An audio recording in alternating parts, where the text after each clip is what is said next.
Welcome to another edition of Quoth Raven, Lewis Brett Raven. This is our Friday night genre discussion. Notice, in accordance with the new copy regulations, this episode of Quoth Raven is intended for ages 16 and up, while some of the content we will feature is kid-friendly. Context of the episode is to address adults, inform them of said content for them to research as consumers in service of their youth, in other words, parents, grandparents, aunts and uncles, teachers, librarians, etc. There is the possibility of adult language present on the episode as well. Rated TV 16 and up. And welcome, everybody. Tonight I am joined by my co-host, John Figaro Norris. Hello, everybody. And we're continuing from last week's discussion about horror films and TV shows that are our favorites. And John's going to start here in a second with continuing our discussion with the movie Psycho. I can just get this silly graphic to work the way it's supposed to. There we go. And here we are. Okay, Psycho from 1960, directed and produced by Alfred Hitchcock. Probably, if not his best-known film, at least right up at the top of them. Screenplay by Joseph Stefano, based on the novel by Robert Bloch, which I understand was at least somewhat inspired by the life of serial killer Ed Gein. It is starring Anthony Perkins, Vera Miles, John Gavin, Martin Balsam, John McIntyre, and Janet Leigh. Music by the great Bernard Herrmann. Cinematography, John L. Russell. Edited by George Tomasini. Production company, Shamley Productions.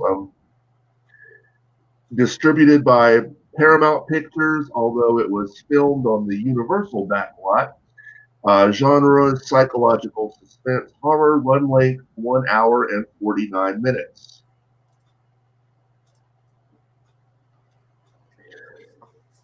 Okay. So what it's about, it centers on an encounter between Marion Crane, played by Janet Leigh, and embezzler on the run, and Norman Bates, played by Anthony Perkins, the shy proprietor of a secluded old motel and its aftermath. So during the lunchtime tryst in a Phoenix, Arizona hotel, real estate secretary Marion and her boyfriend Sam Loomis, John Gavin, discuss how they can't afford to get married because of Sam's debts. After lunch, Marion returns to work where a client leaves a $40,000 cash payment on a property. Marion's boss asks her to deposit the money in the bank and allows her to leave early after she complains of a headache. Once home, she decides to steal the money and drive to Sam's home in Fairville, California. En route to Fairville, Marion stops her car on the side of the road and falls asleep, only to be awakened the next morning by a highway patrol officer who naturally is suspicious of her nervous behavior, and he follows her. Marion stops at a Bakersfield automobile dealership and trades in her car, which has Arizona license plates, for another car with California plates.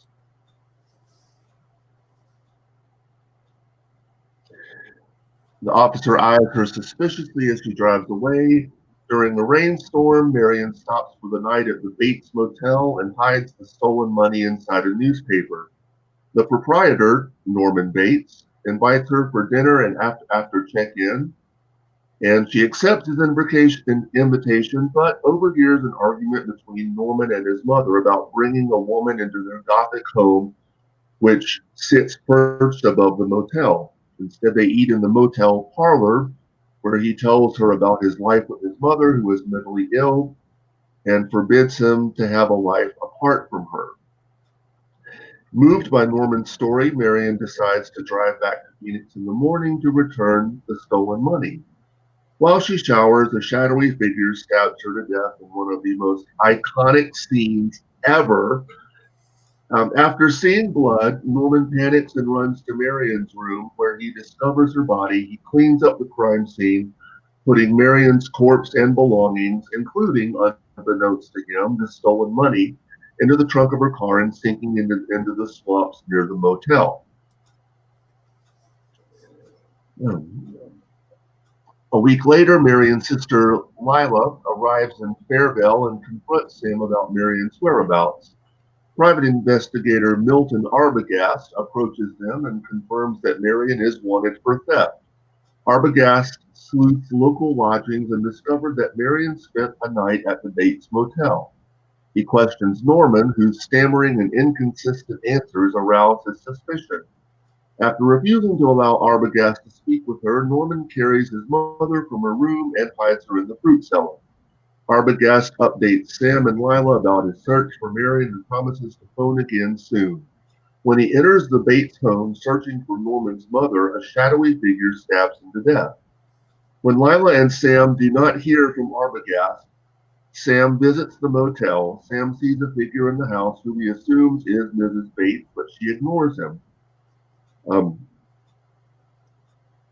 Lila and Sam visit the local deputy sheriff, who informs them that Mrs. Bates died in a murder-suicide 10 years ago. The sheriff concludes that Arbogast lied. Whoops. Something's missing here. There we go. That Arbogast lied to Sam and Lila so he could pursue Marion and the money. Convinced that some ill has befallen Arbogast, Lila and Sam drive to the motel, and we'll stop there. But this is a true masterpiece. And it was seen as a departure from Hitchcock's previous film, North by Northwest, as it was filmed on a lower budget in black and white with crew members from his television series, Alfred Hitchcock Presents. And I've actually read that he deliberately decided to do that. One, because Vertigo had flopped, which had come out a couple of years before, and North by Northwest, while it was a hit, was a really expensive movie to make. And he noticed all these bad black and white movies making a fortune at the box office. So he figured, well, what would happen if I made a good black and white movie? And so he did. And again, he used his TV crew, and he did quite well for himself, to say the least. But the film was initially considered controversial and received mixed reviews, but audience interest and outstanding box office returns prompted a major critical reevaluation. Psycho was nominated for 4 Academy Awards, including Best Supporting Actress for Lee and Best Director for Hitchcock. Psycho is now considered one of Hitchcock's best films, praised as a major work of cinematic art by international film critics and scholars due to its slick direction, tense atmosphere, effective camera work, a memorable score, and iconic performances. And I think another thing that probably drove the box office on Psycho was the fact that Hitchcock mandated that nobody should be allowed to enter the theater after the movie started, because in those days you could walk in to a movie and it would be halfway through and you could stay and see the next showing. Mm-hmm. Of course, if you were to do that in Psycho, you would miss a major plot point, which mm-hmm. is the murder of Janet Leigh's character, and mm-hmm.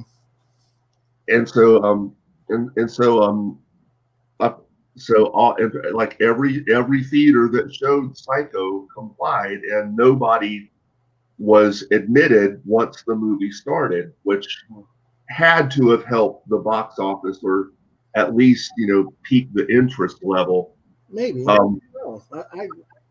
It's hard to say. I mean, I've seen them do that since then, and it hasn't really affected it. But then it was a different era back then too. Yep.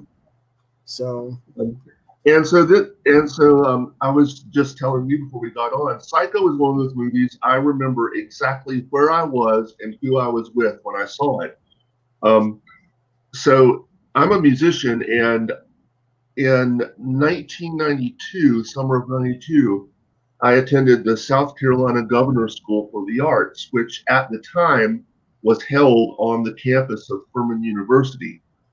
So, and one of my roommates who was across the hall from me was Brad Parton. And if you've been to any of the smaller comic book conventions, in South Carolina or North Carolina, you may have seen Brad. He does this thing called Alpha Sketch, where he draws various characters using only the letters of the alphabet. And it's pretty cool, but he's also a horror fan. And so one night, he invited me over to his room where he and I and his roommate and my roommate at the time, we all watched Psycho. And I'd never, it's and it's one of those films where, like, so much has been said about it that even if you haven't seen it, it kind of feels like you've seen it. Right. But I saw it, and then you realized, yeah. But it's like, it's like whatever you think it is, it's much, much better. So if you haven't seen it, it is totally worth it. And I also read about the effect that Psycho had on Anthony Perkins and Janet Leigh. Like Janet Leigh said, and it wasn't that she was bothered while shooting the shower scene, but she said that, she realized how vulnerable a person can be in the shower, and she only took baths for the rest of her life after that. As if you wouldn't be just as vulnerable in the bathtub. Okay. I can't explain it either. But then, Anthony Perkins, I mean, I guess you could say that you're not as vulnerable because you don't have the shower curtain. You can see someone coming at you if you were just taking a bath, I suppose. Well, you're I don't know. In the bathtub, you're just as vulnerable. And then Anthony Perkins, like once this movie came out, I mean, he was forever seen as Norman Bates, pretty much. Yeah, to some degree. Yeah, that's true. Sometimes you get an iconic performance like that, and you get defined as that character. Mm-hmm. It's very much like Adam West becoming Batman. Yep. I'm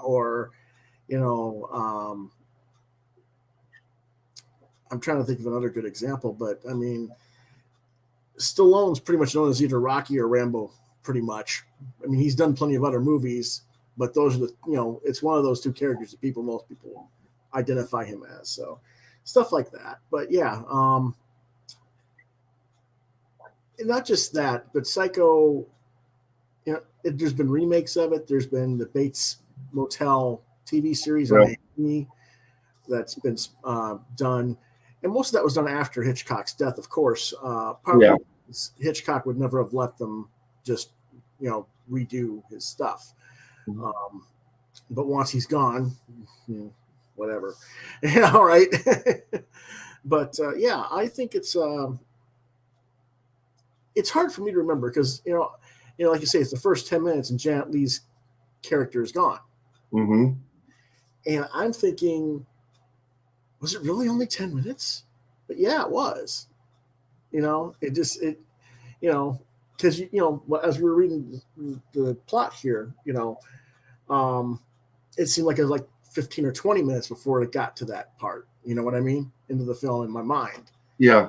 I haven't seen it in a while. So, but when you say it's the first 10 minutes, and I thought, yeah. So it's or if it wasn't 10 minutes, it was something like that. Yeah, I mean, it's really early in the film, like you said. Yeah. Hey, then, we both agree that it's a 5-star. So let's go ahead and go on to our next one, which is The Haunting from 1963. Another one of my favorites. This was directed and produced by Robert Wise. Screenplay by Nelson Gidding, based on The Haunting of Hill House by Shirley Jackson, starring Julie Harris, Claire Bloom, Richard Johnson, and Russ Tamblyn. Music by Humphrey Searle. Cinematography by Davis Bolton, edited by Ernest Walter. Production companies, Argyle Enterprises, distributed by Metro Goldwyn Mayer, MGM, run length 1 hour and 52 minutes, and it was actually rated G. Again, this was 1963 when we didn't quite have the rating system that we do now.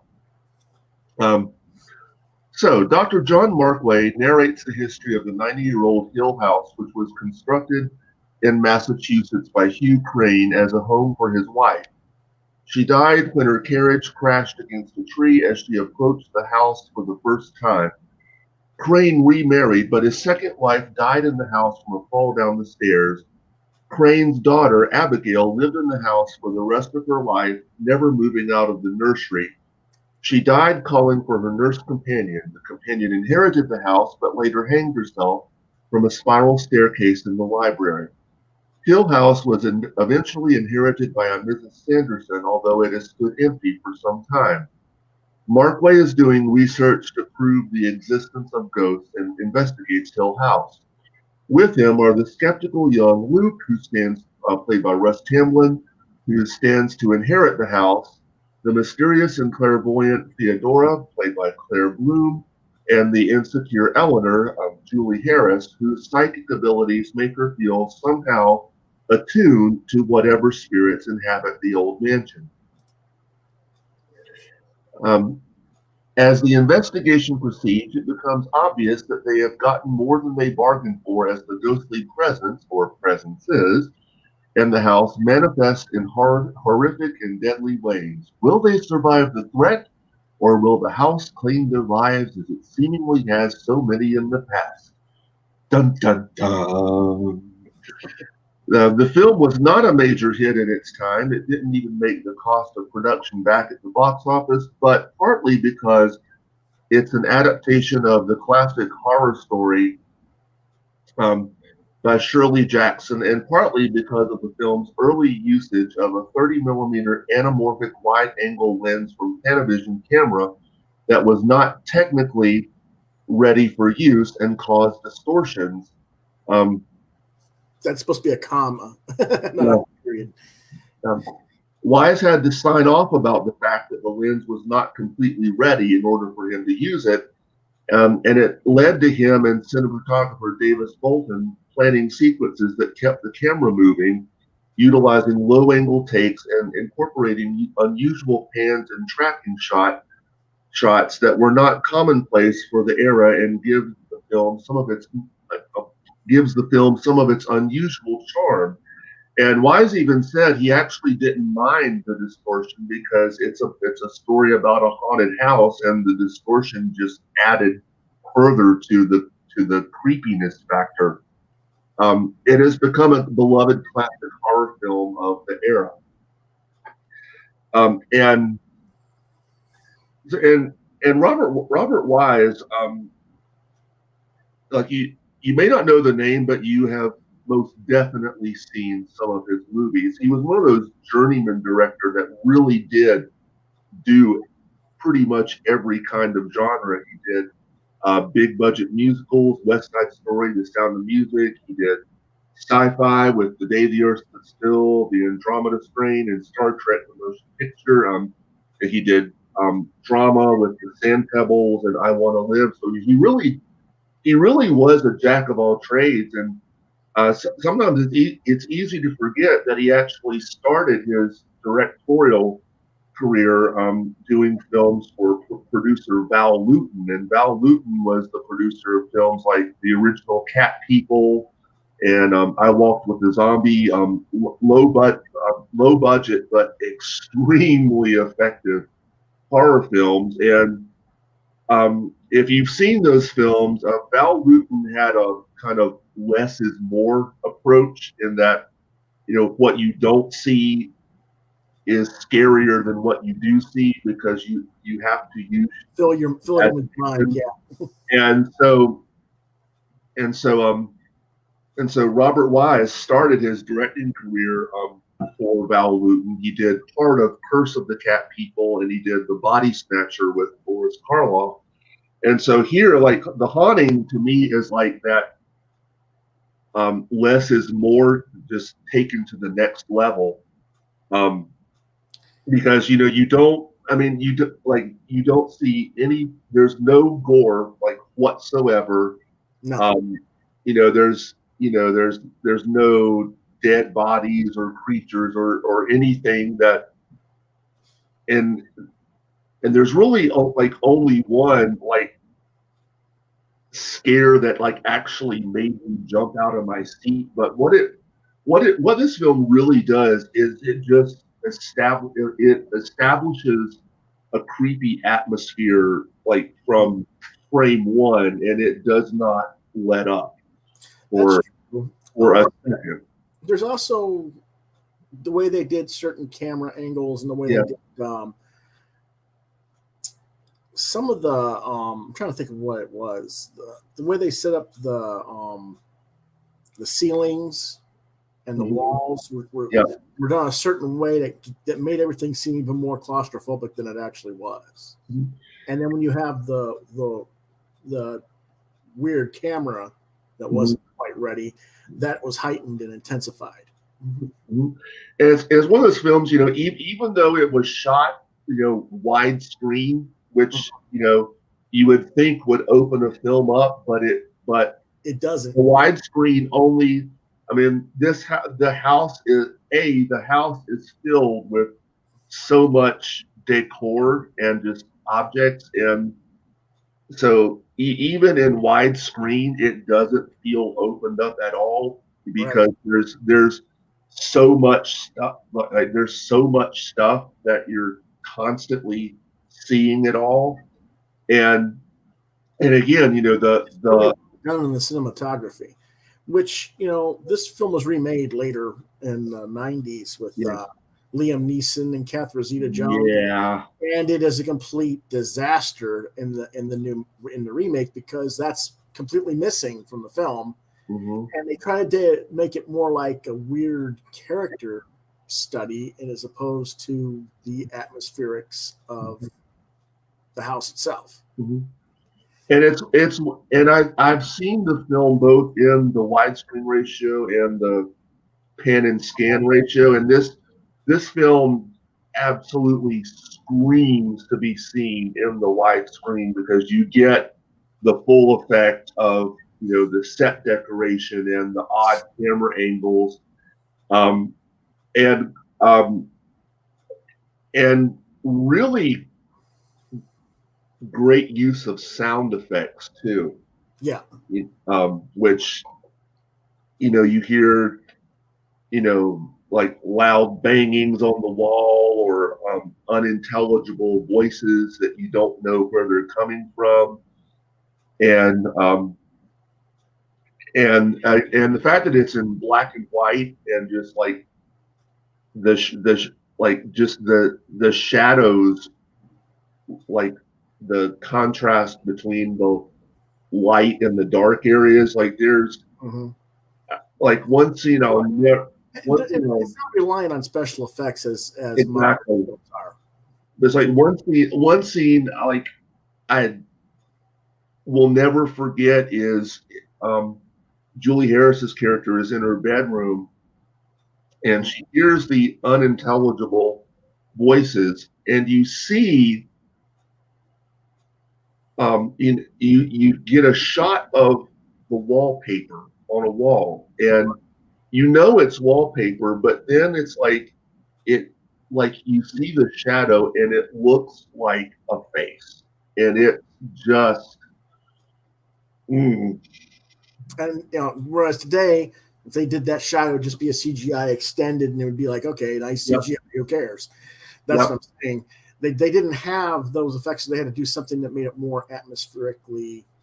And when you have more atmosphere, are you seeing what you're seeing, or is it the trick of the, what is it, and that makes it more spooky. So, okay, let's go on to our next film. And that is Invasion of the Body Snatchers from 1978. Invasion of the Body Snatchers, directed by Philip Kaufman, who also did The Right Stuff, and produced by Robert H. Solo, screenplay by W.D. Richter, based on The Body Snatchers by Jack Finney, starring Donald Sutherland, Brooke Adams, Leonard Nimoy, Jeff Goldblum, and Veronica Cartwright. Music by Danny Zeitlin. Actually, I found out it's the only score he ever did. Oh, interesting. Cinematography by Michael Chapman. Edited by Douglas Stewart. Production company Solo Film. Distributed by United Artists. Runtime 1 hour 55 minutes. Now, this is the second edition of Yes. Invasion of the Body Snatchers. There was an earlier one in the 50s that was also based on the book by Finney. Now, the main reason I think I happen to prefer this one over the original adaptation. I do too. Okay. So I wanted to make sure that we were on. Which is not to say the original was bad by any means. No, it's not. But it's. I think the cast in this film was just stronger than the other one. I tell you what, when let's go. I like Donald Sutherland. Leonard Nimoy in this film was excellent. Let's go on and talk about what it's about for those who don't know. Yes. And again, and we said this is the second movie that was made of the story. There have actually been 4 versions of. There have actually been 4 films made based on this story. In addition to the 2 we just discussed, there was a 1993 version called Body Snatchers, and then there was a 2007 version called The Invasion with Daniel Craig and Nicole Kidman. I have not seen those other 2, but so we're just going to talk about the 78 version. So, a race of gelatinous creatures, having abandoned their dying planet and traveled to Earth, land in San Francisco. They infiltrate Earth's ecosystem, latching on to plant life and taking the form of small pods with fragrant pink flowers. Elizabeth Driscoll, a laboratory scientist at the San Francisco Health Department, brings one of the flowers home, where she lives with her boyfriend, Jeffrey. Leaving the flower on their bedside table, she awakens the next morning to discover Jeffrey now behaving strangely cold and distant. Elizabeth's colleague, Matthew Bennell, advises her to visit his psychiatrist friend, David Kibner, who is holding a book signing party to promote his new self-help book. As they drive to the bookstore, a hysterical man warns them of danger and shouts, "They're coming, you'll be next," before being chased away by a mob of people and then hit by a car.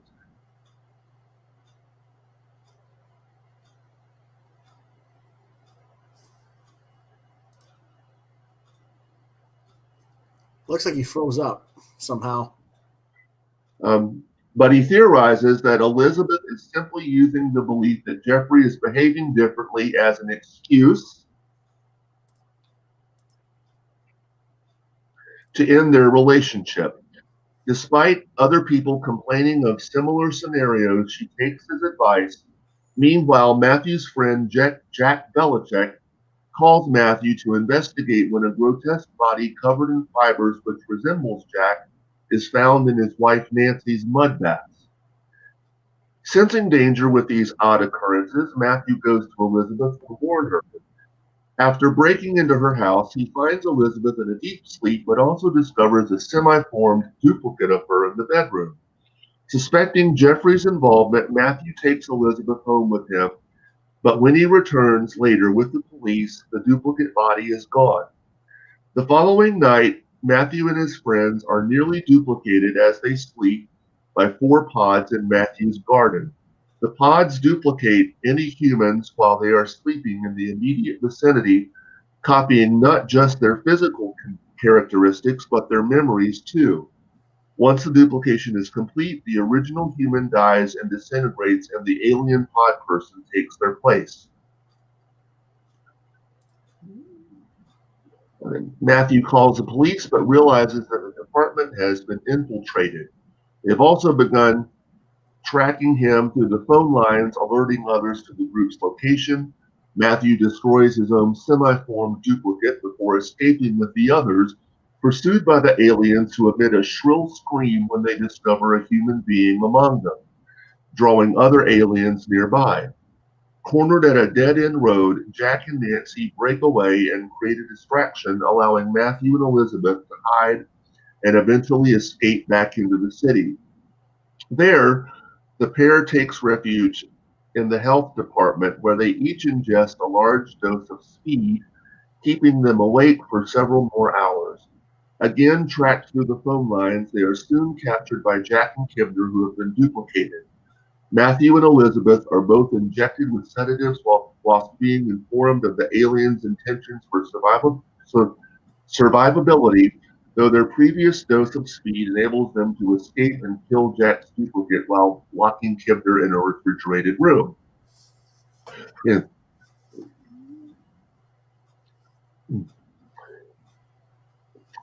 Okay. Yes. Matthew and Elizabeth reunite with Nancy, who has learned to evade the aliens by hiding her emotions and blending in with them. The two follow her example, but their cover is blown when Elizabeth screams at the sight of a mutant dog with a human head, as you can see right here. And it really is creepy when you see it in the movie. Yeah, it's definitely creepy in the movie. I was looking for a GIF to show it moving, but I couldn't find. All I could find was a JPEG, so I just I had a good joke of it. They separate from Nancy amid the chaos and quickly board a truck en route to Pier 70, where the aliens are cultivating more pods and intending to ship them to other widely populated cities. While Matthew scouts the area in an attempt to flee aboard a vacant ship, Elizabeth falls asleep and is duplicated. Matthew returns and is horrified as her body disintegrates in his arms. Pursued by the duplicate Elizabeth, he breaks into the docks warehouse and burns down the building, destroying hundreds of pods. He flees and hides under a bridge, exhausted, as the aliens try to find him. The next morning, Matthew returns to work at the health department and witnesses several school children being taken for duplication, while more pods are being prepared for the remaining West Coast cities. Now, if you have not seen the movie, stop right here, go watch the movie first, and then come back, because this movie has one of the all-time killer endings that I have ever seen. Yes, definitely the final scene is something else. And he doesn't want me to spoil it for you, so I'm not going to spoil it. We'll go ahead and move on to the next one. Can I show the joke? Can I show the joke piece? Sure.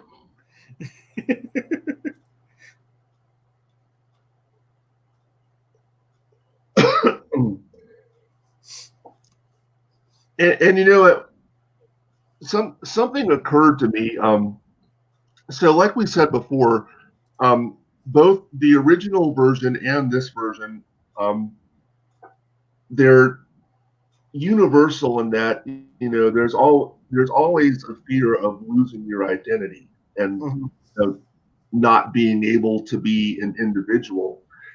But one thing about the original and this movie is that while they're both from the same story, they both reflect the times in which they were made. Like the original was made in 1956. You had the Cold War, and you had especially McCarthyism, true, which was a big part of the original, and Mm-hmm. I can only imagine what Yeah, and the other thing is, in the original, the lead actually kind of breaks the fourth wall and speaks to the audience. yes. Whereas in this one, you don't really have that. Mm-hmm. Well, and plus, the original took place mainly in suburbia. It's like the type of place where everybody knew everybody else in the neighborhood. This film, takes place in San Francisco, and except for a few group of people, right. Nobody knows anybody else, right? And everybody is a stranger, and of course, in the 70s, you had the Me generation and all these self-help books and stuff, which this movie plays into. Yeah, they added the self-help. They added the self-help person in this version for that purpose. And something I was just thinking about, and I wonder if this if this was the reason they set it in San Francisco, because if you think about it, this movie was released in 1978, and a decade earlier, San Francisco was hippie capital of the world, pretty much, and you had the Summer of Love and love-ins and stuff like that, and as the song goes, you could go to San Francisco and wear some flowers in your hair, and and be embraced, for being you by the hippie culture, right? And here, the city is. I mean, the city is just as cold and alien as the pod people become, and in this movie, the flower, because what happens is as the pods grow, they flower. So the symbol of a flower in this movie is like the symbol of ultimate conformity, and I just thought that was really. I was like, I wonder if they had that on their mind. They probably did. Yes, exposition. The movie in San Francisco, but again, classic movie. If you haven't seen it, highly recommend it. It's a lot of people have said it's one of the few remakes that surpasses the original, and I absolutely agree. Yeah, that's fair enough. We give that one a 5. Okay, our next film is your turn to talk now. Yes, you can get some breathing in. Yes, this is the Amityville Horror from 1979, directed by Stuart Rosenberg and produced by Elliot Geisinger and Roland Solland. Screenplay by Sandor Stern, based on the Amityville Horror by Jay Anson, starring James Brolin, Margot Kidder, Rod Steiger, and Murray Hamilton. This is right after Superman had come out, so Margot Kidder was very hot as a commodity at this time. Brolin was up and coming as well at the time. Music by Lalo Schifrin, cinematography by Fred J. Conenkamp, edited by Robert Brown Jr., production company Cinema 77 Professional Films Incorporated, and distributed by American International Pictures with a runtime of 1 hour and 58 minutes. And I'll also say Murray Hamilton had just been in Jaws and Jaws 2, so he was no stranger to horror films either. Well, it's about in the early morning hours of November 13th, 1974, Ronald DeFeo Jr. murdered his entire family with a shotgun at their home in Amityville, New York.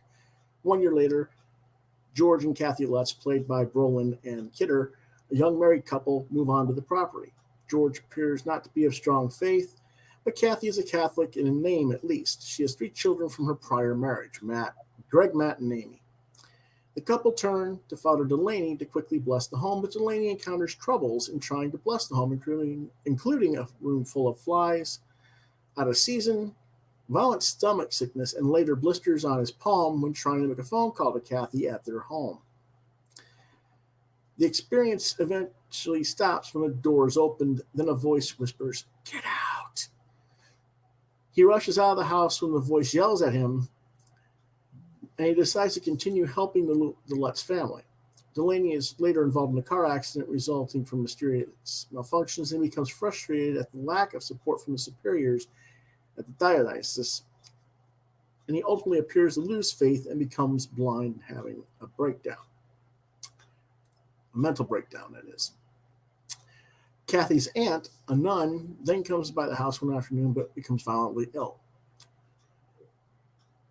All the while, George begins to become more sullen and angry over perceived cold in the house and obsesses with splitting logs and keeping the fireplace stoked. Before Kathy's brother's engagement party one night, $1,500 to be used for the caterer inexplicably goes missing in the house. Meanwhile, the babysitter watching Amy for the evening is locked inside a bedroom closet by an unseen force. Further unexplained incidents occur with one of the two boys suffering a crushed hand when a sash window falls upon it, and their daughter Amy having an imaginary friend, Jody, who seems to be of a malevolent nature. Kathy catches a glimpse of two red swine-like eyes outside her daughter's second-story bedroom window, and that's Jody. Even the family dog Harry scratches obsessively, causing his own paws to bleed at a brick wall in the basement. George's land surveying business begins to suffer with his lack of attendance, and his business partner Jeff grows concerned. Jeff's wife Caroline, who is very sensitive to the paranormal as a medium, is both repulsed and intrigued by the things she feels when she's at the house. Meanwhile, in the basement of the house, Caroline begins demolishing a wall with a hammer. That's the wall that the dog was scratching at, revealing a small room behind the wall. Discovering the damage, George takes down the rest of the wall, observing a small room with red walls. Caroline in terror shrieks that they have found the passage to hell. Only her voice now sounds like Father Delaney's voice. Throughout the strange incidents, Kathy observes George's persistent waking up at 3:15 a.m., feeling he must go check on the boathouse, and she has nightmares. And they try to find out what happened with the killings in the Pryor family. Research at the Library and County Records Office suggests that the house is built atop a Shinnecock burial ground, and that a known satanic worshiper named John Ketchum had once lived on the land. She also discovers news clippings about the DeFeo murders and notices that Ronald DeFeo's visage has a striking resemblance to George. Finally, these paranormal events culminate one stormy night as blood oozes from the walls down the staircase. Jody, appearing as a large red-eyed pig, is seen through a window, and George attempts to kill children with an axe, but regains his wits after Kathy disrupts him. After falling through the basement stairs into a pit of black sludge while rescuing Harry, George and the rest of the family drive away, abandoning their home and belongings, with a final inner title that reads, "George and Kathleen Lutz and their family never reclaimed their house or their personal belongings. Today they live in another state." Now, I saw this probably a few years after. I know I saw this a few years after the theatrical release because I was too young to see it in the theater at the time. I was only 7 or 8 when it came out. But, I moved my camera so I could read the lettering. That's why it's up there. Sorry about that. I saw this probably around 83 when I was about 11.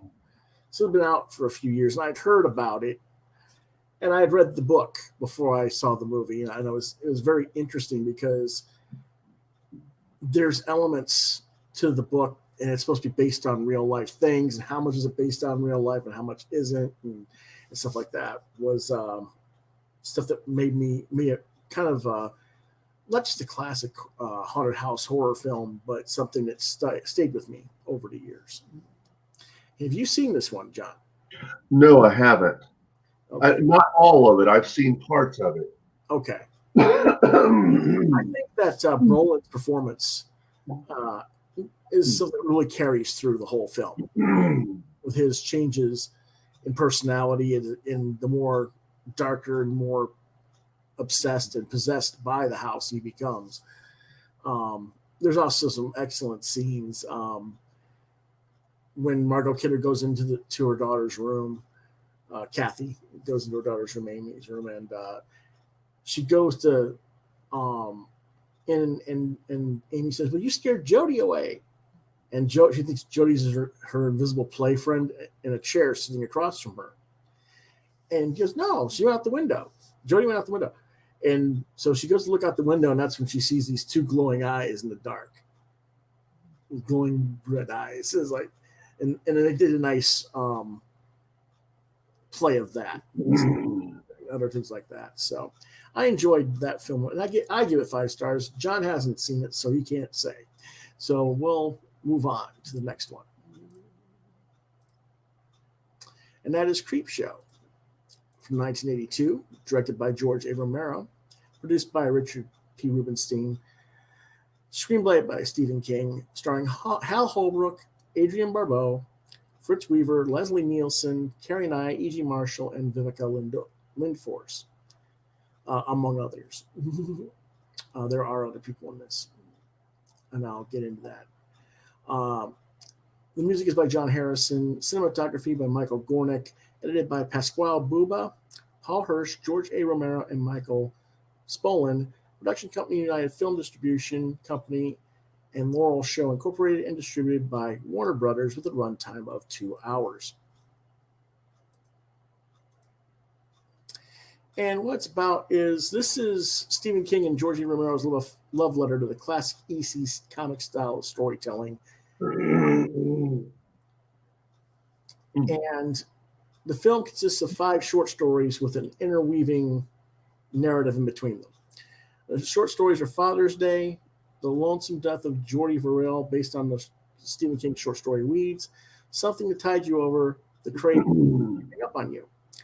2 of these stories were adapted from King's short stories, with the film bookended by prologue and epilogue scenes, as I said, through the stories. Now, what's interesting about this is the prologue and epilogue and narratives feature a young boy named Billy, which is played by Stephen King's son, Joe, who later became a successful writer, Joe Hill, in his own right. And this boy is punished by his abusive father for reading horror comics. The film is an homage to the EC horror comics of the 50s, such as Tales of the Crypt, The Vault of Horror, and The Haunt of Fear. And I think the success of this movie is what prompted HBO to later develop Tales from the Crypt, the Tales from the Crypt TV series that they did. Yeah. Now, in order for the film to give viewers a comic book feel, hired effects specialist Tom Savini to replicate comic-like effects. All the stories are excellent in this. My personal favorite in the film is Something to Tide You Over. That segment has Leslie Nielsen as a murderous bastard who buries his wife up to her neck on the beach, then forces her lover, who's played by Ted Danson, to do the same to himself. And then films them as the tide comes in and out, and they drown, only to have them come back as undead to exact revenge. I'm amazed that Joe Hill has never bought the property back as a comic series for today's audience, but perhaps there's too much red tape involved, because I think we still see nothing but reprints of Tales from the Crypt and Vault of Horror stuff. We don't have those kind of comics today, and I'm just kind of surprised that it's not there. Anyway, it's a rated R film. I give it 5 stars. You haven't seen it, have you? No, I haven't. So I guess I give it 5 stars. But like I said, it is very important that, in the sense of, it kind of brought back and inspired so much stuff, because it didn't just inspire the Tales from the Crypt TV series that we talked about last week. It also, stuff like Tales from the Dark Side, all those things in the 80s and early 90s were inspired by the success of this film. And this film was like $4 million investment, and they made like $80 million on it. So it's very well done, very well received film. Was this George Romero, is primarily known as for independent film? Was this his first studio film? I'm not sure. It might have been. Let me see. Um,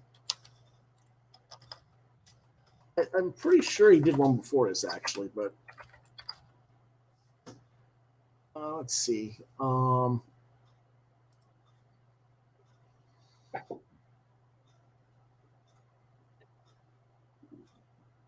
Technically, I think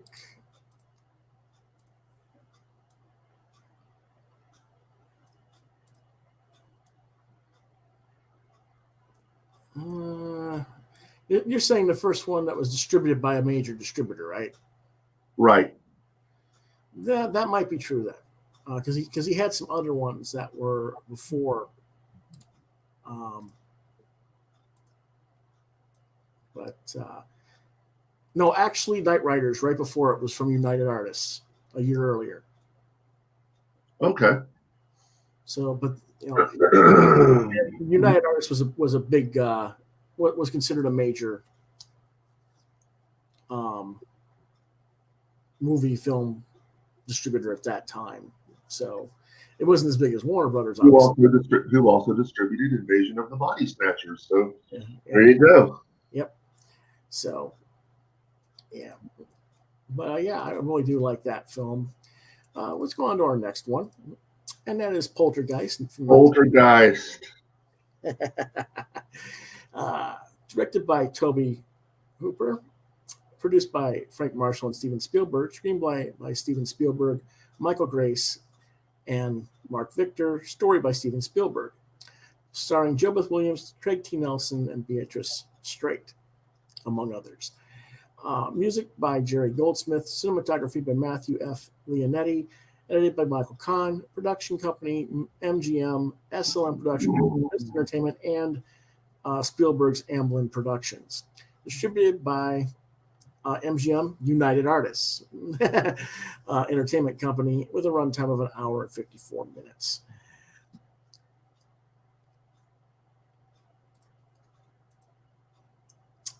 And what's about is Stephen and Diane Freeling live a quiet life in California, in a California planned community called Cuesta Verde, where Stephen is a successful real estate developer and Diane looks after their children, Dana, Robbie, and Carol Ann. Carol Ann wakens one night and begins conversing with the family's television set, which is displaying static following a sign-off. The following night, while the Freelings sleep, Carol Ann fixates on the television again as it transmits static again. Suddenly, a ghost white hand emerges from the television, after which there is a violent earthquake. The shaking subsides, Carol Ann announces, "They're here." Bizarre events occur the following day. A drinking glass of milk spontaneously breaks, silverware starts to bend, and furniture moves of its own accord. The phenomena seem benign at first, but quickly begins to intensify. That night, a gnarled backyard tree comes alive and grabs Robbie through the bedroom window. And while Stephen rescues Robbie, Caroline is sucked up into a portal that appears in her closet. The Freelings realize that something supernatural has occurred when they hear her voice emanating from the television set that is tuned to an empty channel. They try to get help, and a group of parapsychologists from UC Irvine, Doctors Martha Lesh, Ryan Mitchell, and Marty Casey, come to the Freeling house to investigate. They determine that the Freelings are experiencing a poltergeist intrusion. They discover that the disturbances involve more than just one ghost. Stephen also finds out that during an exchange with his boss, Mr. Lewis Teague, that Cuesta Verde is built upon where a cemetery was once located. After Dana and Robbie are sent away for their safety, and Marty leaves after a horrific hallucination, Dr. Lesh and Ryan call in Tegina Barons, a spiritual medium. Tegina states that the ghosts inhabiting the house are lingering in a different sphere of consciousness and are not at rest. Attracted to Caroline's life force, these spirits are distracted from the real light that has come for them. Tangina then adds that there's also a dark presence that she refers to the beast, who has Caroline under restraint in an effort to use her life force to prevent the other spirits from crossing over. So the assembled groups discovered that there's an entrance to the other dimension, and it's through the child's bedroom closet, while the exit is through the living room ceiling. As the group attempts to rescue Carol Ann, Diane passes through the entrance tied by a rope that has been threaded through both portals. Diane manages to retrieve Caroline, and they both drop to the floor from the ceiling, unconscious and covered in ectoplasmic residue. As they recover, Tangina proclaims afterward that the house is now, quote unquote, clean. Shortly thereafter, Feelings begin the process of moving elsewhere by packing up their belongings.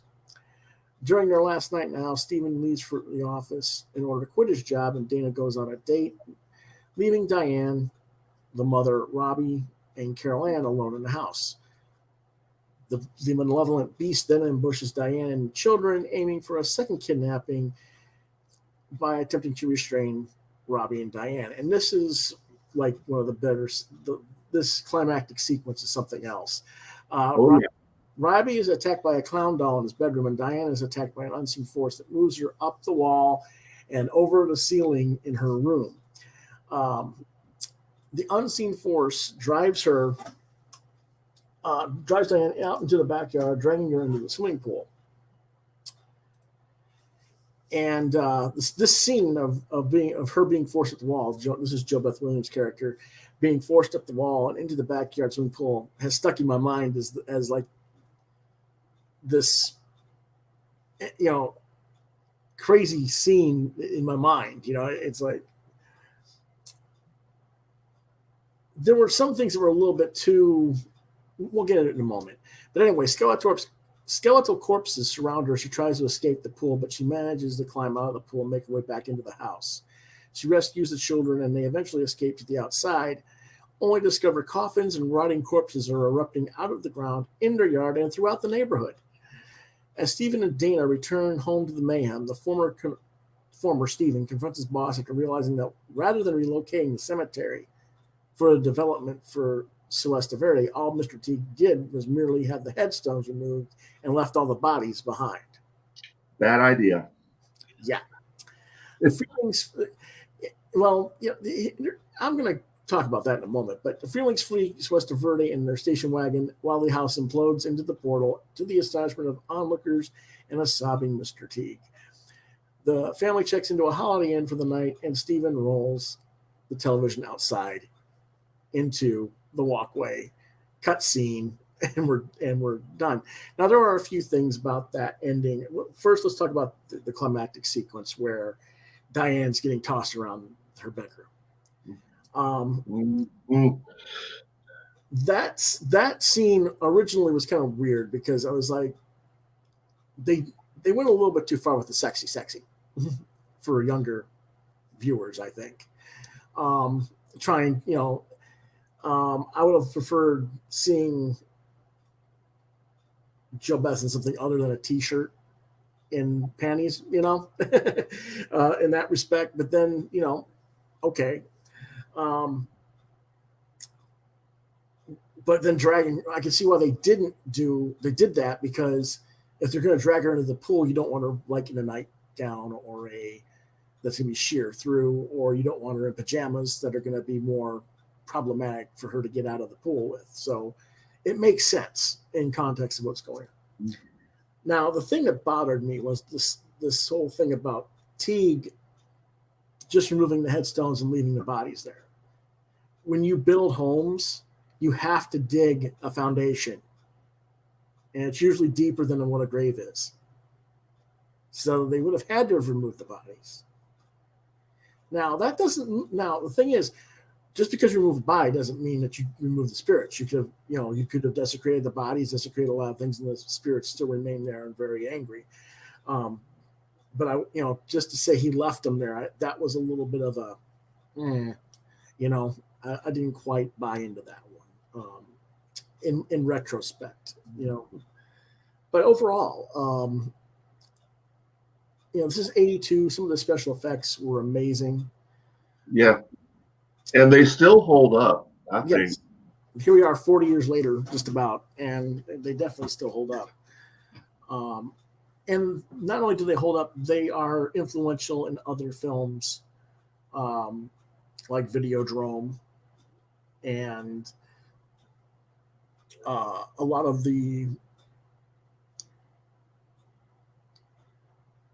films that have this notion of being sucked into televisions or entities that are part of a television, I guess you could say. Even stuff like Max Headroom owes some of their visual dynamic to what was going on in that with the television sequences in that film. Mm-hmm. So there was that. I don't know. I mean, it's just weird because this film not only there's like they had problems on set that seemed like it was actually legitimately haunted by a poltergeist even. Mm-hmm. So it was just really interesting that they did this film the way they did it. And the reason Tobe Hooper got to direct this was because at the time Spielberg was working on E.T., the extraterrestrial. Yeah. And he was under contract that he couldn't direct anything else while he was working on E.T. So that's the reason why Tobe Hooper got that assignment. And I don't know if you've heard this before, but I've heard people debate about, did Tobe Hooper really direct Poltergeist, or like was it Steven? How much input Steven Spielberg had? Well, yes, that's been talked about, but both have totally denied that Steven had any real directorial input. So either, I mean, I'd rather take it at face value because Tobe Hooper's done some excellent filmmaking on his own without Steven. Yes. So I don't see any reason why people want to say, well, that wasn't a Hooper film. It's a Hooper film. And Spielberg's producing and Spielberg's screenplay and off of his story. So it's going to feel like a Spielberg story, just directed by something else. That's all. One of my favorite aspects of the film is the music by Jerry Goldsmith. Jerry Goldsmith, of course, was a legendary film composer. And one thing I found interesting, because he also scored The Omen from 1976. And I read a quote from him saying, when he scores a horror film, or I should say scored because he's no longer with us, but he always looked for a non-horror element to base his score on. And then he said in the case of Poltergeist, everybody saw it as a horror story, but he approached it as a love story about, parents who love each other and their children so much that they would literally cross over to protect them. And so that's how he scored the film. And I think it works really well. You have your, horror action cues when Robbie's looking under his bed only to come up and find a clown, right. That, you have that, but then there's like these just lyrical sections, where where the sequence where the video camera captures the ghost coming down the stairs, or when Diane's getting ready to cross over and they says I love you, just really sweeping moments like that. And well, even the sweeping moments where she is thrown out of the bedroom and is confronting the skeletal ghost. That's not a good example of sweeping musical. Mm-hmm. And it's there, but it's so often with horror, the music overwhelms the ears and the senses. Mm-hmm. And in this case, it's more complementary to the action going on screen. And I think that's what Goldsmith understood was, with Omen, he was building dread throughout, and it builds to a crescendo. This is about different, like you say, there's an underlying theme here of family and self-sacrifice for one another, stuff like that. It's warmer, I guess you could say. Mm-hmm. at different points. And it gives the audience a chance to breathe in between sequences of action horror, I think. That isn't always there in these films. A lot of composers, when it comes to horror, they just try to heighten the music with the intensity of the scenery as the film goes, and it just gets it gets overwhelming to an audience. I think Goldsmith found the right balance in this film. Yes. Okay. And we both give that a 5-star, right? Yes. And this is what I think of one of the climactic scene where she was dragged into the swimming pool, and all the skeletons remains come out of the cemetery below into the swimming pool. And I honestly found this scene a lot more worrisome than a shark in the ocean, because a pool is so much smaller. A shark in the ocean. Well, the ocean's so big I can avoid a shark. So I wouldn't go swimming in a pool for about 2 years because of this movie. I had nightmares about this. So I think that's effective storytelling and filmmaking. I think that's kind of a cool element there. Our next film is Nightmare on Elm Street from 1984, written and directed by... I will be right back, so I'm going to let you talk about this. I'm going to go refill my water cup here.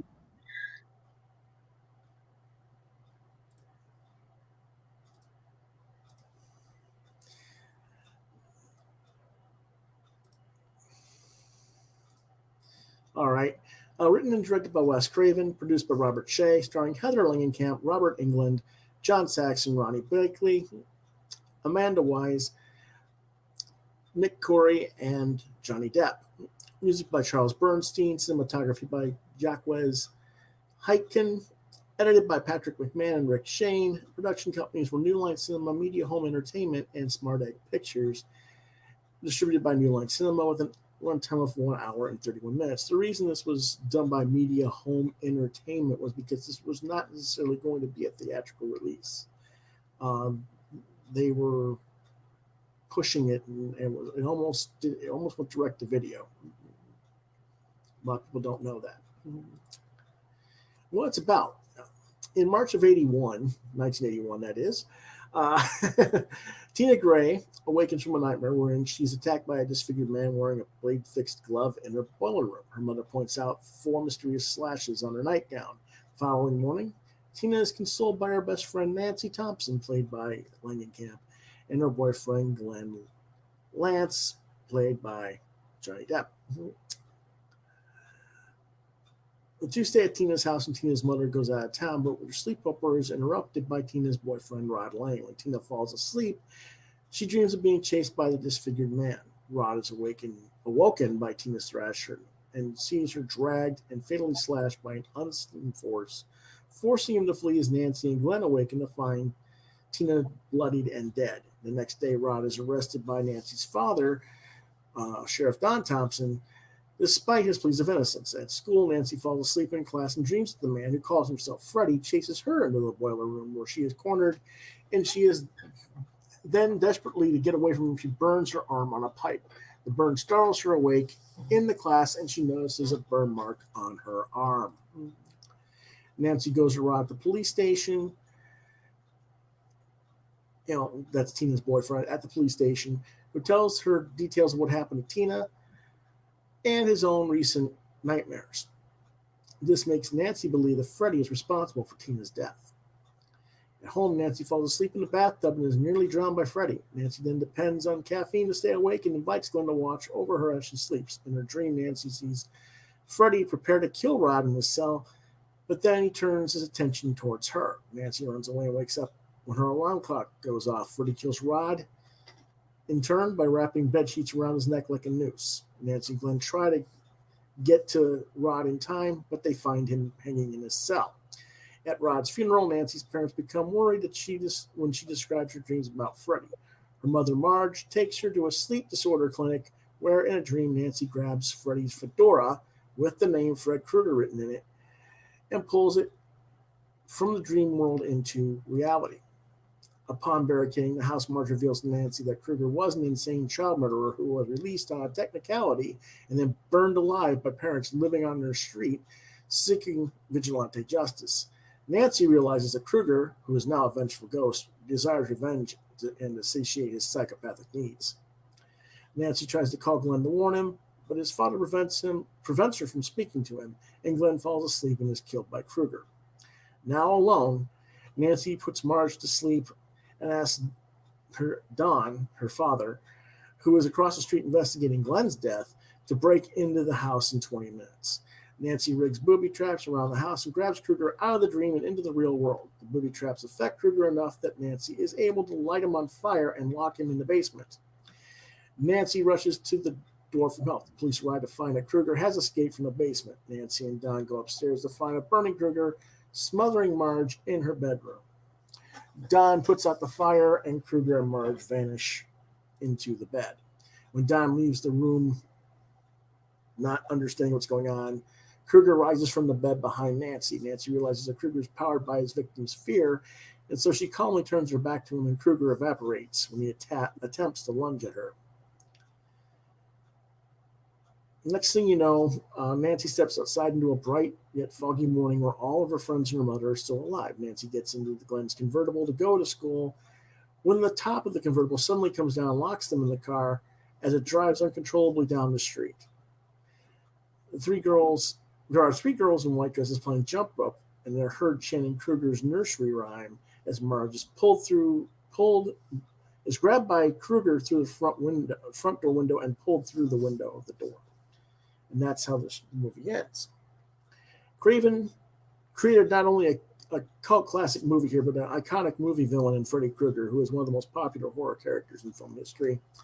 It is rated R, and it is a rating of 4.5 stars from me. John hasn't seen it. I also kind of crushed on Heather Langenkamp for a little while after seeing this film. This came out in 1984. I was 12, and she was just kind of a cutie. She would later go on to do a little bit of television stuff, but really she got out of acting and into, ironically, special effects makeups and for horror films and stuff like that. So that's an interesting tidbit there that she did that. So let's go ahead and go on to the next film. That's The Lost Boys from 1987. Directed by Joel Schumacher, produced by Harvey Bernhard, screenplay by Janice Fisher, Jeffrey Bowman, James Jeremias, from a story by Janice Fisher and James Jeremias, starring Jason Patric, Corey Haim, Diane Wiest, Bernard Hughes, Edward Herman, Kiefer Sutherland, Jamie Gertz, Corey Feldman, and Alex Winter. Music by Thomas Newman, cinematography by Michael Chapman, edited by Robert Brown, distributed by Warner Brothers with a runtime of 1 hour and 38 minutes. And what it's about is Michael Emerson, played by Jason Patric, and his younger brother Sam, played by Corey Haim, travel with their recently divorced mother Lucy, played by Diane Wiest, to the small beach town of Santa Carla, California, to live with her eccentric father, referred to simply as Grandpa. Michael and Sam begin hanging out at the boardwalk, which is plastered with flyers of missing people, while Lucy gets a job at a video store run by a local bachelor named Max. Michael becomes fascinated by Star, a young woman he spots on the boardwalk, though she seems to be in a relationship with a mysterious David, the leader of a young biker gang. In a local comic book store, Sam meets the brothers Edgar and Alan Frog, portrayed by Corey Feldman, and I can't remember the other gentleman's name. It's not Alex Winter. Alex Winter is one of the vampires. But they're a pair of self-proclaimed vampire hunters who give him horror comics to teach him about the threat that they claim has already infiltrated the town. Michael finally talks to Star and is approached by David, who goads him into following them by motorcycle along the beach until they reach a dangerous cliff, which Michael almost goes over.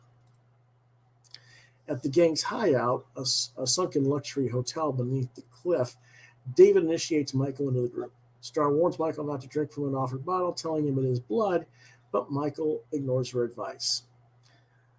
Later on, David and the others, including Michael, head to a railroad bridge where they hang off the edge over a foggy gorge, and one by one they fall, with Michael falling after them. Michael wakes up at home the next day unaware of how he got there. His eyes are sensitive to sunlight, and he's developed a sudden thirst for blood, which leads him to impulsively attack Sam. Sam's dog, Nanook, retaliates, causing Sam to realize that Michael is turning into a vampire by his brother's semi-transparent reflection in a mirror. Sam is initially terrified, but Michael convinces him that he's not yet a vampire and that he desperately needs his help. Michael begins to develop supernatural powers and asks Star for help, but has sex with her shortly thereafterwards. Sam deduces that since Michael has not killed anyone, he's a half-vampire, and his condition can be reversed upon the death of the head vampire. Sam and the Frog Brothers test whether Max is the head vampire during a date with Lucy, but Max passes every test, and the boys decide to focus upon David. To provoke him into killing, David takes Michael to stalk a group of beachgoers and instigates a feeding frenzy. Horrified, Michael escapes and returns home to Sam. Star then arrives and reveals herself as a half-vampire also, who is looking to be cured. It emerges that David had intended for Michael to be Star's first kill, sealing her own fate as a vampire. The next day, awakening Michael leads Sam and the Frog Brothers to the gang's lair. They impale one of the vampires, Marco, with a stake, awakening David and the two other vampires, but the boys escape, rescuing Star and Laddie, another half-vampire child and Star's companion. That evening, while Lucy is on a date with Max, the teens arm themselves with holy water-filled water guns, a longbow, and stakes, barricading themselves in the house. When the night falls, David and his gang attack the house. The Frog Brothers and Nanook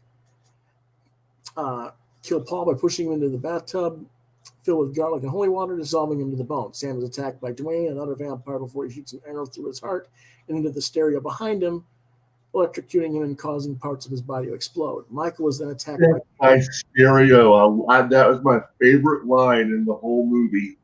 Death by stereo. Yeah, okay, that's cool. Electrocuting him and causing parts of his body to explode. Michael was then attacked by David, forcing him to use his vampire powers. He manages to overpower David and impales him upon a set of antlers.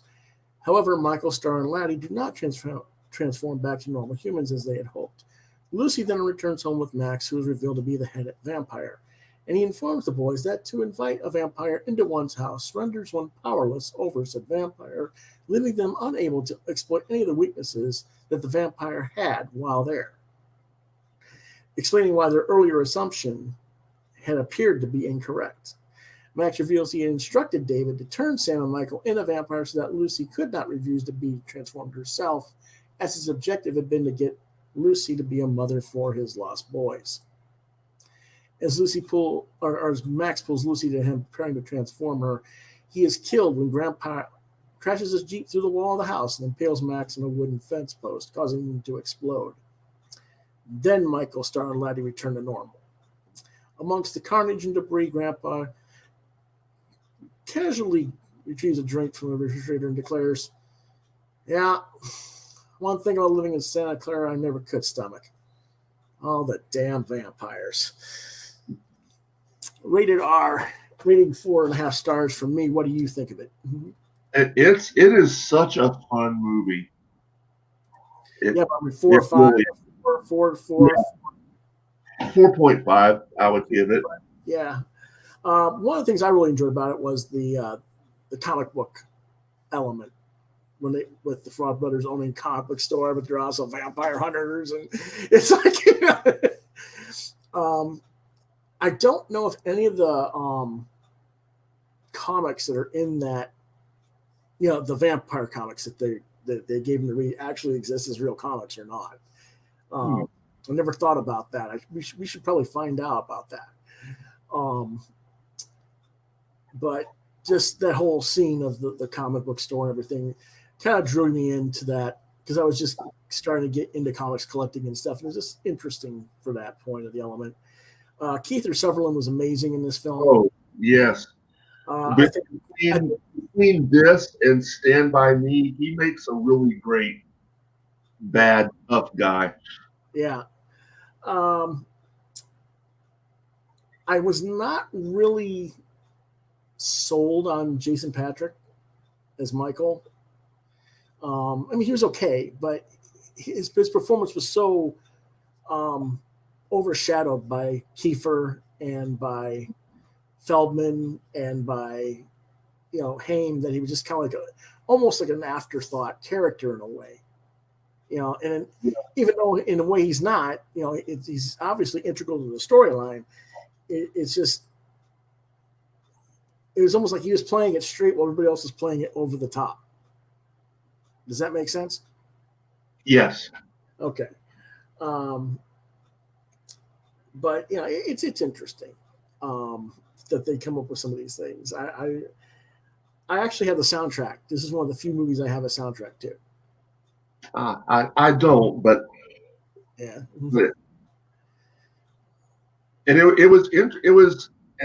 And I'm kind of going from memory here because it's been a little while since I've seen it, but it's like, I remember it's like Diane Weiss, like this is like not the type of movie I would normally have expected Diane Weiss. Yeah. Well, I mean, Herman's not really the guy you would expect. In fact, it's hold on a second. I got to check something real quick. I'll do that right now, as a matter of fact.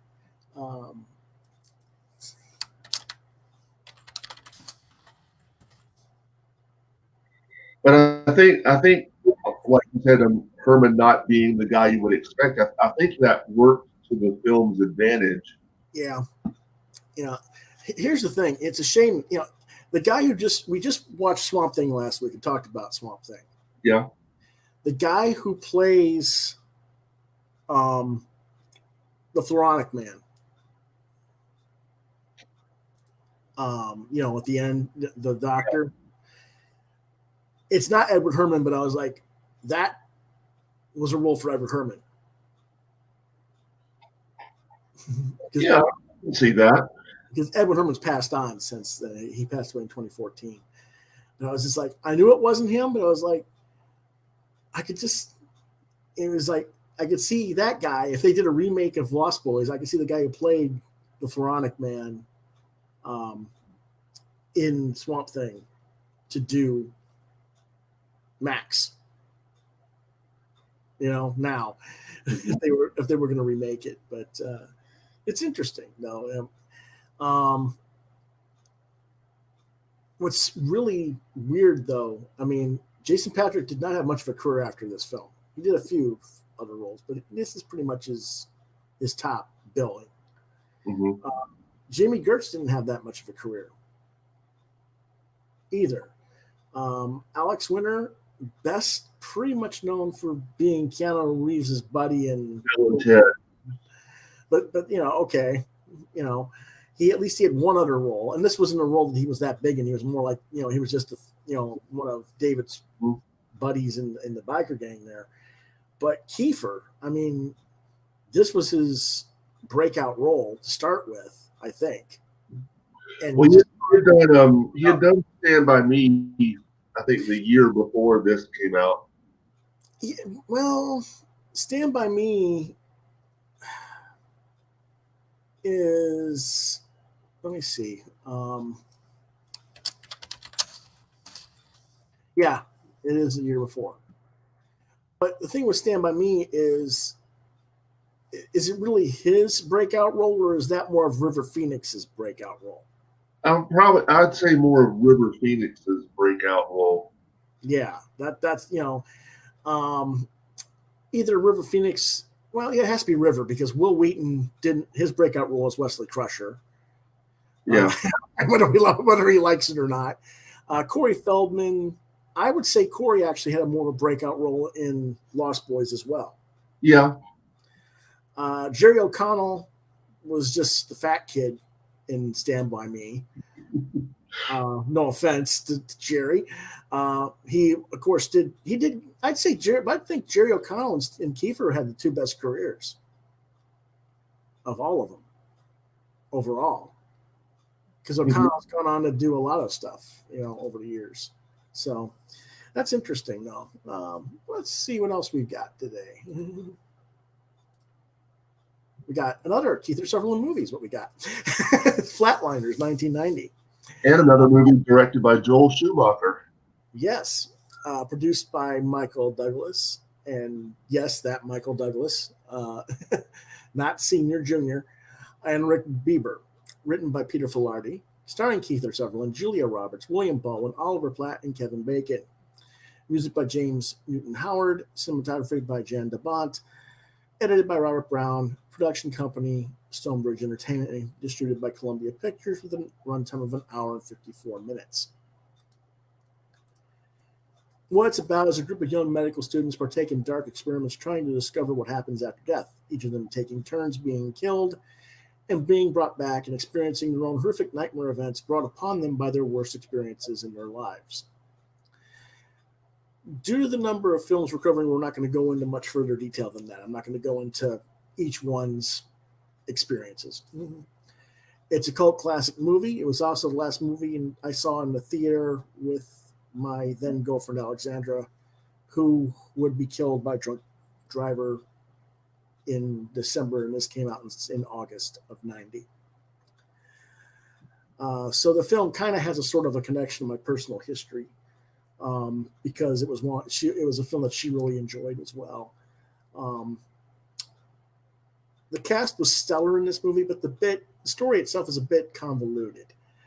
Not so much convoluted, but it showed how much of a bunch of jerks the men were, and it made it hard to sympathize with some of them as characters and what they were reliving in their nightmares.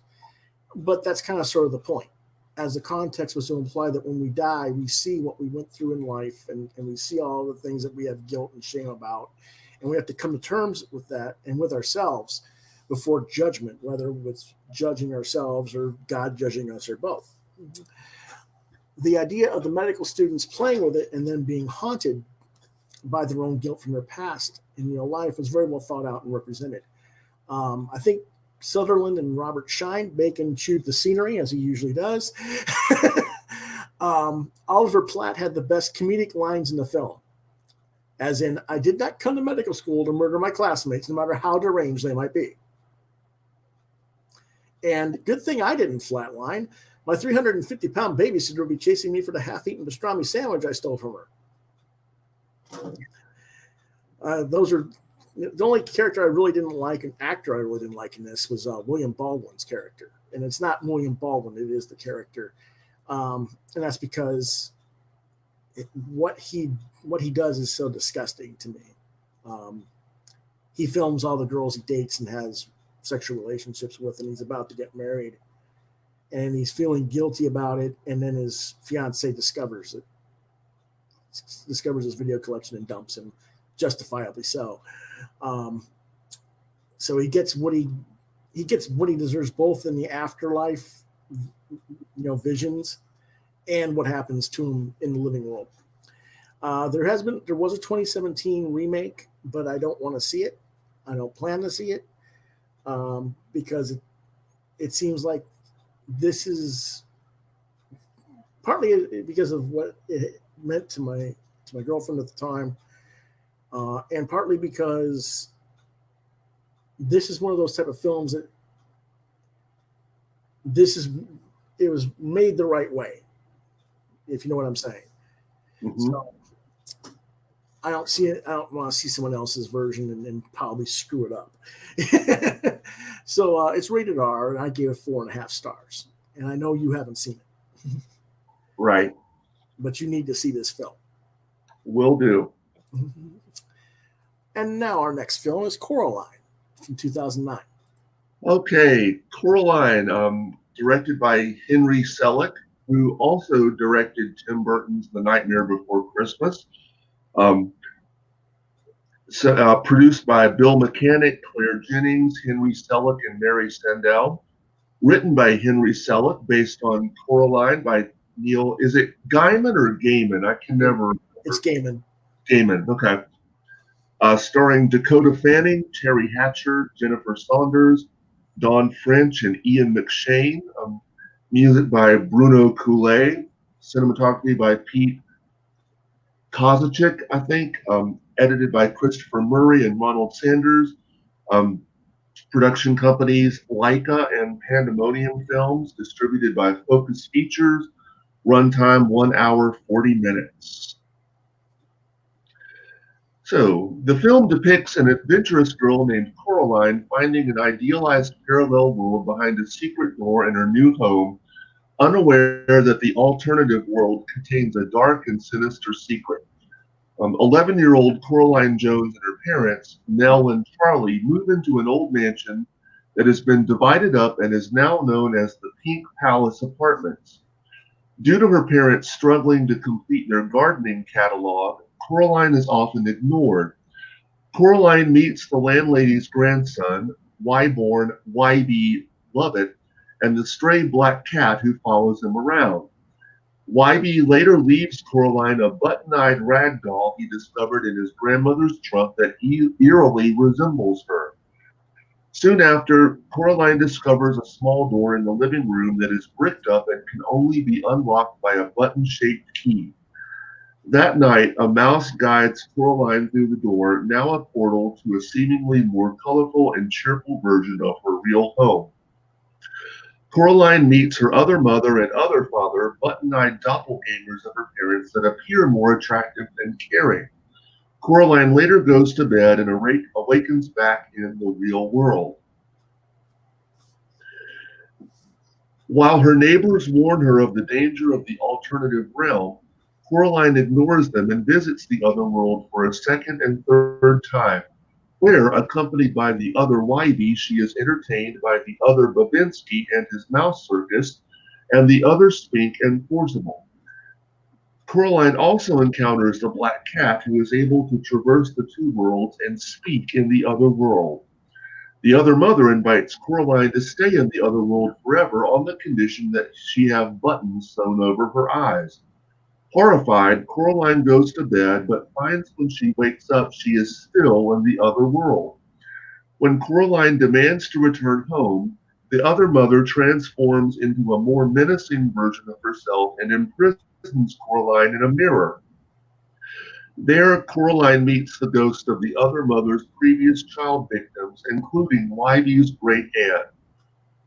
The spirits reveal that the other mother, whom they call the Beldam, It might be, yeah, it is Beldam, right? Not Bedlam? I think so, Okay. used the same doll Coraline had, each time disguised as the child in question, to spy on them, taking advantage of their unhappiness and luring them into the other world. After they agreed to let her sew buttons on their eyes, the Beldam ate up their lives, trapping their souls. Coraline promises to free them by finding their eyes. The other YB frees her from the mirror and helps her escape back to the real world. Coraline finds her parents missing, eventually realizing they have been kidnapped by the Beldam. Miss Spink and Miss Forcible give Coraline an adder stone for bad or lost things. That night, Coraline returns to the other world accompanied by the cat, where she proposes a game to the Beldam. If she can find the ghost eyes and her parents, they will all go free. If not, she will remain in the other world and let the Beldam sew buttons over her eyes. Coraline ventures into the now hostile other world using the stone to find the children's eyes. With each eye she collects, part of the other world disintegrates until only the living room is left.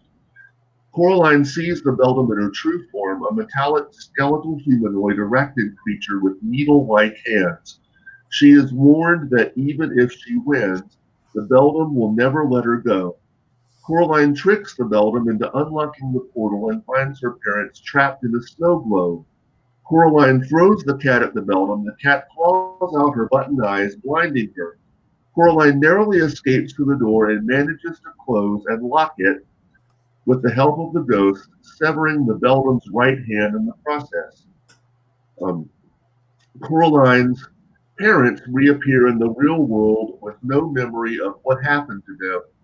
That night, the ghost children appear in Coraline's dream to thank her for freeing them, but warn her that the Beldam, as long as she is alive, will never stop looking for the key. Coraline decides to drop it down an old well near her home, but before she does, the Beldam's severed hand attacks her. Wybie arrives and, after a struggle, smashes the hand with a stone. Coraline and Wybie throw the key and shattered into the well and shattered hand into the well and seal it shut. Soon after, Coraline and her parents, who have finally finished their catalog, host a garden party for their neighbors. Wybie introduces his grandmother, Mrs. Lovett, and Coraline prepares to tell her story. The black cat walks behind the Peak Palace signpost and disappears before the screen fades to black. It's rated PG. I gave it 5 stars. As I said before, this was directed by Henry Selick, who had done A Nightmare Before Christmas, and I think he was a good person to direct this film because he was, not only well versed in stop motion animation, and it should be said this is a stop motion animated film, and so he was no stranger to the dark fantasy stop motion type of film since he had done Nightmare Before Christmas. This was the first film from Leica Studios. They went on to do ParaNorman, which we'll get to in a minute. Then they did the Box Trolls, Kubo and the Two Strings, and The Missing Link. And I got to say, I think they really pushed the PG rating as far as they could with this film. It could have been a PG-13. It could have. I really think it should have been. Well, I think part of the reason they didn't is because the book itself is more of a middle school than middle school to junior high level. Yeah. So they're like, well, if the book's there, you got to make it PG. If it had been more of a teenager character, I think, if Coraline had been a teenager instead of a younger kid, I think it would have gone PG-13. Yeah, but like I said, this was the first film from Leica Studios. You'd never know this was their debut film. It's really a very assured film, and it's just the stop motion. I mean, the stop motion animation is, to me, just breathtaking. And I have to say, this film had an effect on me because soon after I saw Coraline, and of course, as we mentioned, in the other world, you lose your eyes and you get buttons sewn over them. Mm-hmm. And a short time after seeing the film, my ex-wife at the time and we were babysitting her 2 girl nieces. They had come over for the weekend and they wanted to watch this show called La La Loopsy, which has dolls with button eyes. And I said, absolutely not, because like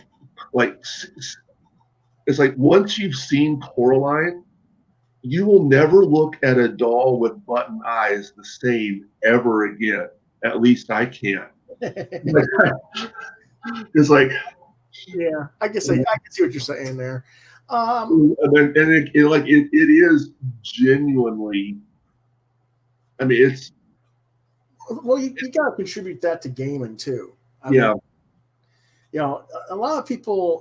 This movie is good, but a lot of why it's good is because Neil Gaiman did such an amazing story as the base for it. Yes. And the other thing is, who carries this film in terms of performance? I think it's Terry Hatcher. Yeah, I think Carrie had, and because she plays both the mother and the other mother slash Beldam, and she really does a great job of giving both characters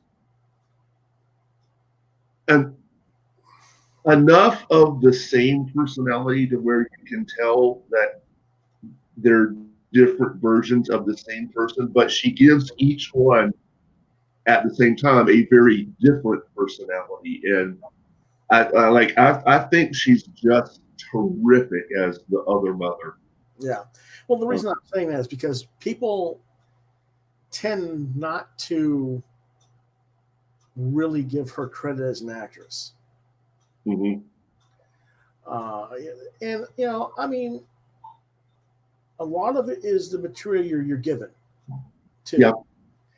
Yeah. And they remember her as Lois from Lois and Clark, which was not the best written TV series. I'm sorry. Or they think of her, in other realms for things like Desperate Housewives, which was well written. She was good in it, but it's not. They just, why is she there? So when I see an actress who's not, or an actor for that matter, who's not always given the appreciation, and then they do something where it's not the looks, it's the actual performance that you notice, which you have no choice with a film like this. Then you can see, yeah, okay, now you can see where they're acting, and you can see later on when you look at their other work, yeah, okay, there's difference here. There's you can see where the performances are more so, and you can see that they're a lot better actor than they're given generally given them credit for. Yeah, I thought really the voice work was very good all across the board in this movie. Absolutely. Let's move on to ParaNorman from 2012. Okay, so this is Leica's second film, directed by Sam Fell and Chris Butler, produced by Ariane Sutner and Travis Knight, written by Chris Butler, starring Cody Smith McPhee, Tucker Albrizzi, Anna Kendrick, Casey Affleck, Leslie Mann, Jeff Garland, Elaine Stritch, Bernard Hill, Jadelle Fairland, Tempest Bledsoe, Alex Borstein, and John Goodman. Music by John Bryan. Cinematography by Tristan Oliver. Edited by Christopher Murray. Again, production company Leica. And again, distributed by Focus Features. Runtime 1 hour and 32 minutes. So, Norman Babcock is an 11-year-old boy who has the ability to speak with the dead, including his late grandmother and other spirits in the town he lives in, which, as you can imagine, does not endear him to pretty much everybody else. Nobody believes he can do this, and so he's emotionally distanced from everyone around him as his family thinks he's weird and he's bullied at school. After rehearsing the school play commemorating the town's execution of a witch 3 centuries ago, the boys are confronted by Norman's estranged and seemingly deranged uncle, Mr. Prendergast, voiced by John Goodman, who tells his nephew that he soon must take up his regular ritual to protect the town. Soon after this encounter, Mr. Prendergast dies of a heart attack. During the official performance of the school play, Norman has a nightmarish vision of the town's past in which he is pursued through the woods by townsfolk on a witch hunt, embarrassing himself and leading to a heated argument with his estranged and paranoid father, Perry, who later grounds him. His mother, Sandra, tells him that his father's manner is stern because he is afraid for him.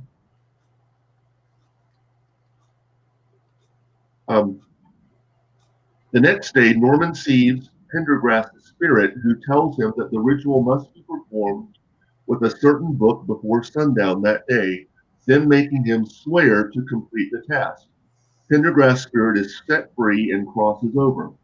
Norman is at first reluctant to go because he is scared, but his grandmother tells him it is all right to be scared as long as he does not let it change who he is. Norman sets off to retrieve the book from Prendergast's house, having to take it from his corpse in a scene that is, will make you shiver and laugh at the same time, I must say. Well, describe that. So, describe that or that scene. Okay, so like like we said, Uncle Prendergast he's fat, he's getting old, and people genuinely believe he's crazy, and his actions do nothing to prove them wrong. We'll just say that. But so Norman has to go over to his house, and again, the book is in his hands, and I mean, it's just like it's almost choreographed like a dance, and it's like it gives you goosebumps because I mean he's trying to pry a book out of a dead guy's hands, but it's funny in that like just the way that scene is choreographed, and it's like dancing with a mannequin, only the mannequin's 4 times heavier than you are and taller, and it's just really well done. Okay, that's cool. Let's continue on with the description.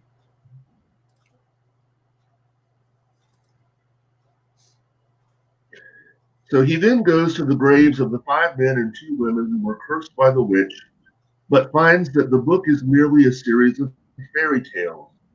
Alvin, a school bully who always picks on Norman, arrives and prevents Norman from reading the story before sundown. Norman attempts to continue reading from the book to no effect. A ghostly storm resembling the witch appears in the air, summoning the cursed dead to arise as zombies who chase the boys along with Norman's 17-year-old sister Courtney, Neil, and Neil's older brother Mitch down the hill and into town. Having realized that the witch was not buried in the graveyard, Norman contacts classmate Salma, who then tells them to access the town hall's archives for the location of the witch's unmarked grave for help. As the kids make their way to the town hall, the zombies are attacked by the citizenry. During the riot, Norman and his companions break into the archives but cannot find the information they need. As the mob moves to attack town hall, the witch storm appears over the crowd.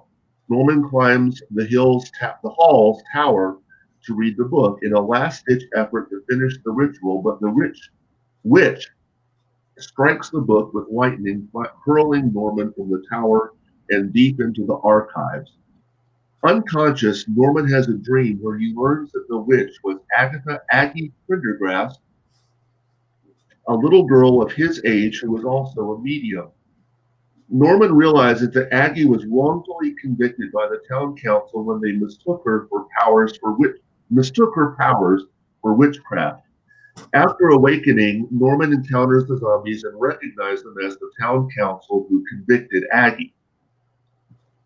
The zombies only want to apologize for what they did when they were alive, so they help Norman get to Aggie's grave.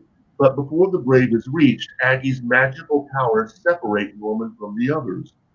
Norman finds the grave and interacts with Aggie's vengeful spirit, determined to stop the cataclysmic tantrum she's been having over the years. Though she attempts to push him away, Norman holds his ground, telling her that he understands how she feels as an outcast, that her vengeance has only made her like the ones who wronged her, and eventually forcing her to remember happier days.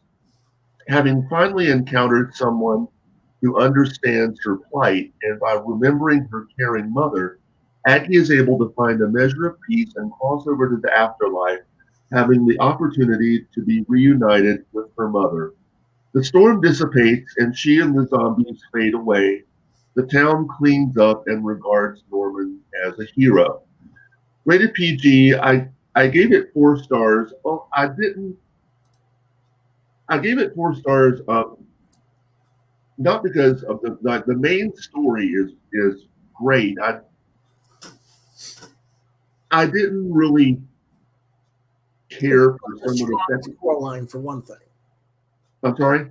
It wasn't as strong of a story as Coraline for one thing. Not quite. And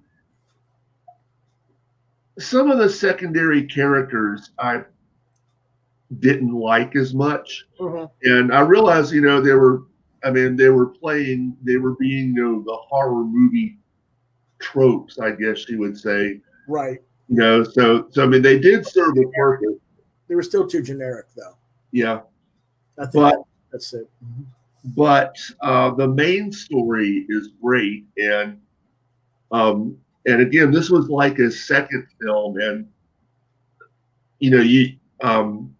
What's hard to say, it's your second film, but it's hard to follow up on a film like Coraline and measure up. It almost does, but that's why it's a 4 instead of a 5. I still think the animation is and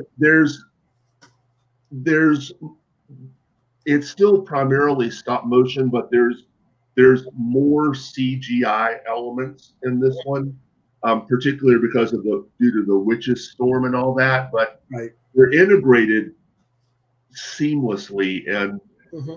and I think the theme of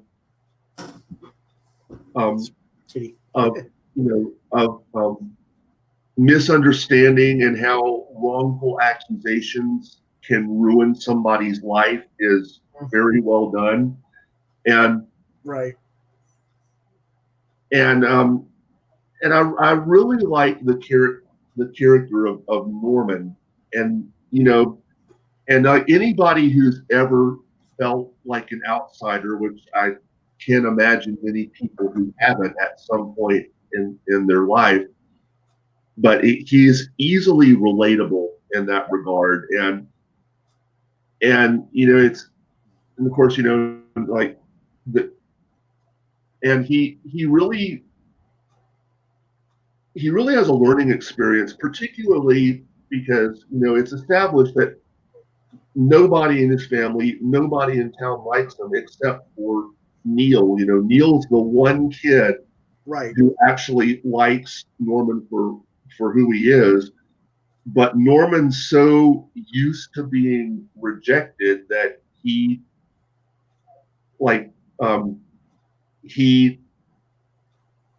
doesn't know how to handle somebody actually liking him, so he pushes Neil away, or he tries to. Neil just doesn't know how to take no for an answer in that regard. But then when he confronts Aggie, who Aggie's done the same thing that Norman was doing.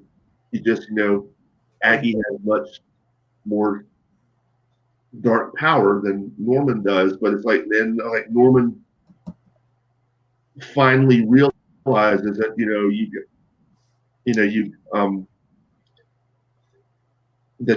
you've got to.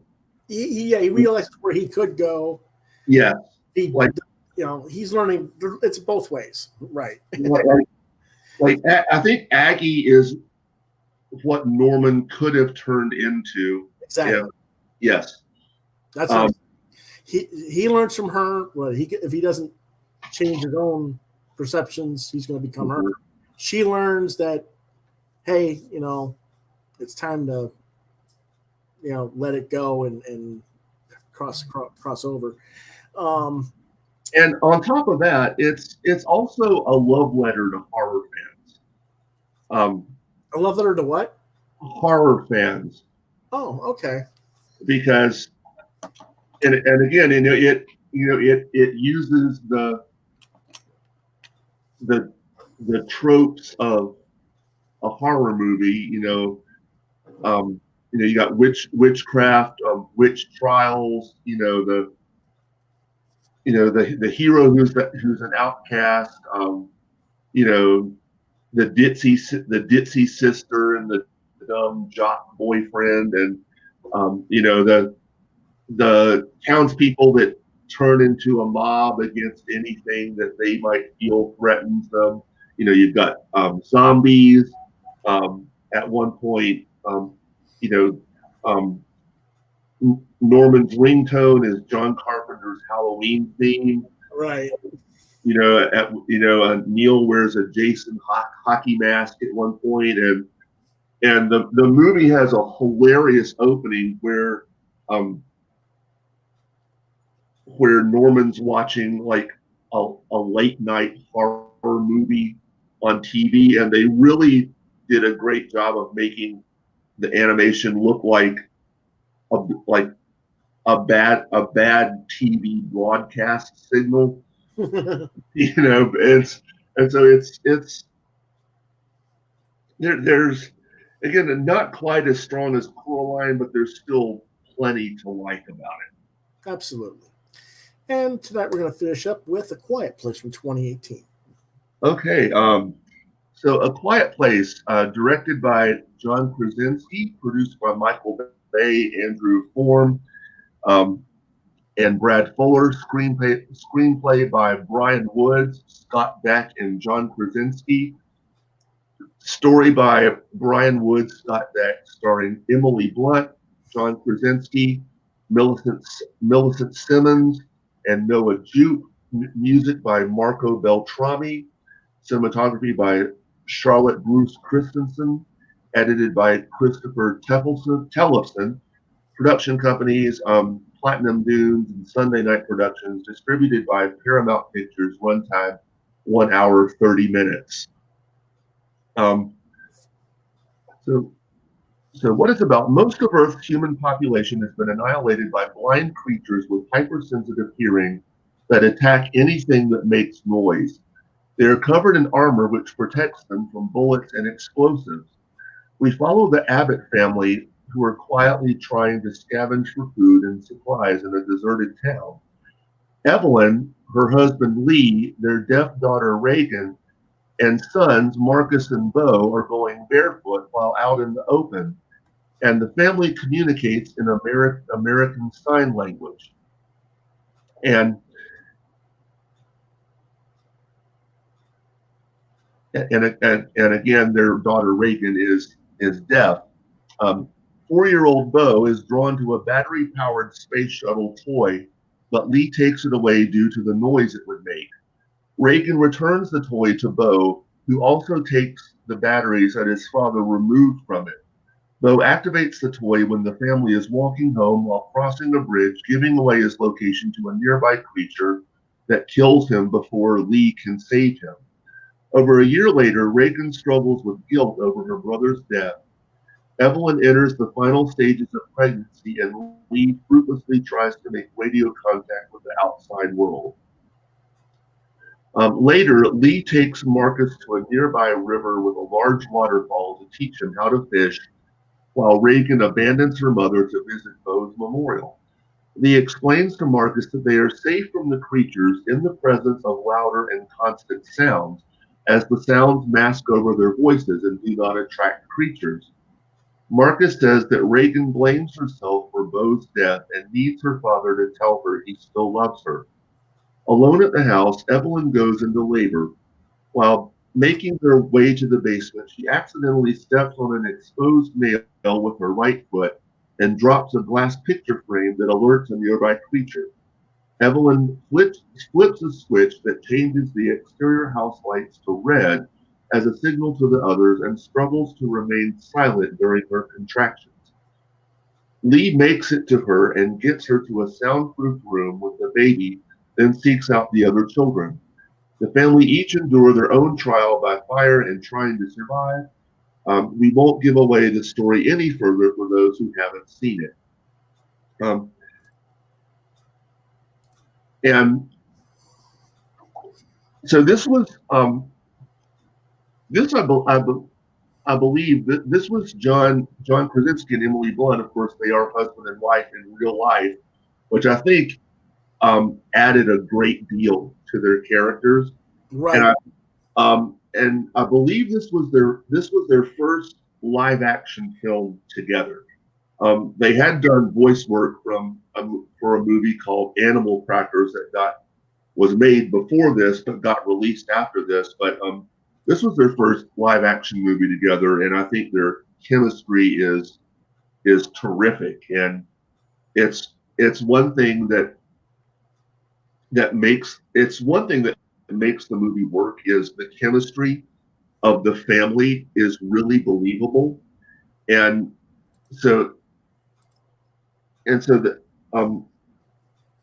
we were talking earlier. This movie is similar to me to M. Night Shyamalan's Signs in that it's an alien invasion in a rural North American town, but it's well, I haven't seen this one myself, but can I ask a question about that? You mentioning it that both films are aliens. Are the creatures in A Quiet Place actually alien, or does that ever actually said aliens, or is it just something that? Well, that's part of the thing. It's never explained where they come from. Yeah, see, I'm thinking it might not be aliens. I'm thinking it might, and that means they're not the same type of film, if you know what I'm saying. Because from what I've seen of bits and pieces of the film, I got the impression that in A Quiet Place, the creatures come from within the earth. But I haven't seen it fully, and I don't know if there's already a sequel, so I don't know if that's been explained yet or not. The sequel hadn't come out. I think the sequel was supposed to come out last year, but for obvious reasons has been pushed back sometimes. Okay. It's never, like, the creatures are really never explained. The only thing you know about them is they hunt by sound. They can't see, so they hunt by sound, and obviously they're quite hostile. Mm-hmm. And like you're really put in the position of the family. Like the film opens on day 89 of the creatures being there, so you have no idea what happened before. So you're just like the family. You try to. I mean, you've learned what you can, and they're just trying to survive. And another thing I liked is, I think in another movie, like, and I don't know how to put this exactly, but another movie, like everybody would be talking like normal beforehand, and then like once the creatures started attacking, well, I guess now would be a good time to say that you sent me a link to a episode of Buffy the Vampire Slayer, which is part of why I wore the Buffy shirt tonight, called Hush, and this is the first episode of Buffy I've ever watched. So you got me to watch something I've never seen before again. I do. So my Buffy and Joss Whedon loving friends, of which I have some, will be very pleased with me. Well, I tend to make you do that a lot. Try new books, try new things. So. Yeah. But the episode's called Hush, and it's about this malevolent group called the Gentlemen, who, and you may have to help me out here, who they basically it's the 10th season, so the characters are well established by this point. Mm-hmm. Basically, they're ghouls, and all the gentlemen, and they come to town and they steal everyone's voices, leaving them unable to scream when the gentlemen are going to cut out everyone's hearts. And Buffy and her friends must communicate with one another silently, even though they don't know sign language, and they don't, they have to figure it out through other means, as they try to discover why no one can speak and whoever's murdering the townspeople. And they also must find ways to express their feelings about each other and keep some semblance of control as the town descends into chaos. This is one of those quirky episodes of Buffy where Joss does something that is just so unique to a single episode type thing. And it was very highly praised when it originally aired. And it was the only episode of the entire series that was nominated for an Emmy Award for Outstanding Writing in a Drama Series. And it also received a nomination for Outstanding Cinematography for a Single Camera Series. And what this does is basically, whereas A Quiet Place is about you can make noise, you can speak, but you don't dare. This is addressing the limits and assets of language and communication and the disruption of society when that communication breaks down because you can't do it. It's taken from you. And I just thought the idea of the silence in both the film and the TV show, would be an interesting juxtaposition to talk about. And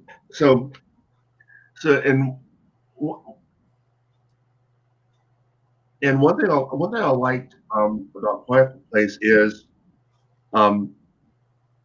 having a child who was deaf. Mm-hmm. And of course, the actress who played her is deaf as well. Oh, and but so it's like so having a deaf child, like they all, like, it didn't take a creature invasion for them to learn how to communicate non-verbally. They already knew, because they all knew sign language to communicate with their daughter. Mm-hmm. And one thing that I did notice about both episodes is the lack of dialogue. Mm-hmm. Really made me pay closer attention. Mm-hmm. It's like it's not like this isn't a film or an episode that, like, you can have on in the background and hear the dialogue and know exactly what's going on. Like, you have to pay attention. You have to be engaged with an active participant in the film. Yes, and it is very engaging. Although I will say the one problem, because I saw it in the theater, the one problem with seeing in the theater is that the soundtrack got so quiet at times. Like there are times, again, it'll occasionally show a close-up of the deaf daughter, and the soundtrack will completely cut out, because the daughter's deaf. The problem being is that, in the theater, you could hear anybody who was munching on popcorn around you. Or drinking. Or drinking, but talking, or whatever they're doing. But that it really did engage me. And again, for a movie that doesn't have that, I don't think there's any comedic parts in A Quiet Place, really. No. Whereas Buffy has a lot of comedic elements in that episode, even though it is quite frightening of an episode to think about and put yourself into it. There are scenes that you just can't help but chuckle, if not burst out laughing. There's a scene where they ask, how do they kill it?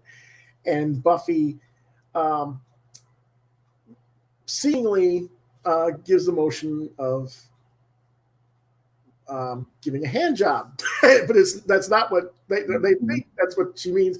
And she looks at him like, really? Pulls out a steak and then does the same. Oh, yes. Yeah.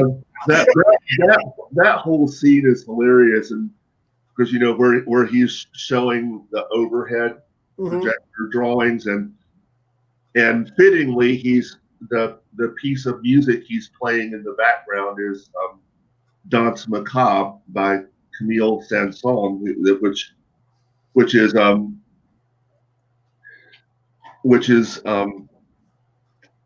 I if I remember correctly, the kind of story behind that piece of music is the undead are come out and are doing a dance, right? So, and that's kind of, in a way the gentlemen who float around the town, and everything, they do it in a, I don't think people realize this, but they actually kind of do a type of dance throughout the town. There's a pattern to the way it's like a dance pattern as they travel through the town of Sunnydale. So it's an interesting that you noted, that you picked up on that with that background music, because a lot of people don't pick that up. Yeah. Music major. It's not just. I mean, I think it's more. It's not that I didn't. I mean, even I recognize music, but I didn't make the connection that you made to it the same way. It's more of.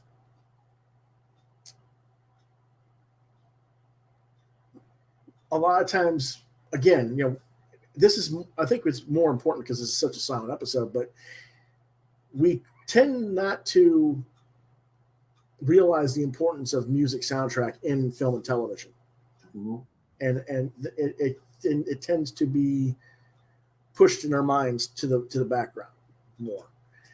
So we don't see those connections until we really think about it. And going back to A Quiet Place, for a film without dialogue, when you have no dialogue, like sound and music actually become all the more important because they really help. I mean, they really do help tell the story and set the mood, and especially in A Quiet Place, the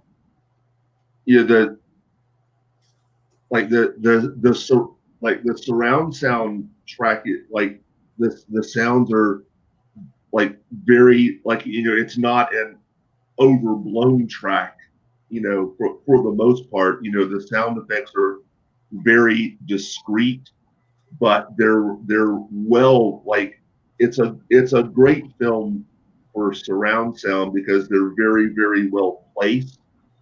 And the music,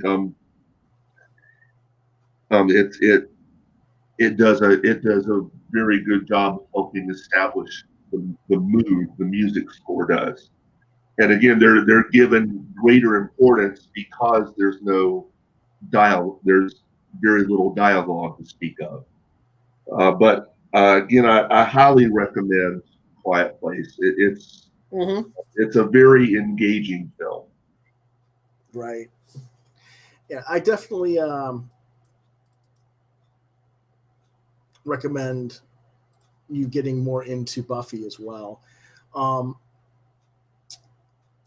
But again, you got to start at the beginning too. I mean, that was like smack in the middle of the whole series, literally, because it's the seven seasons I think they did, and that was the 4th season, 10th episode.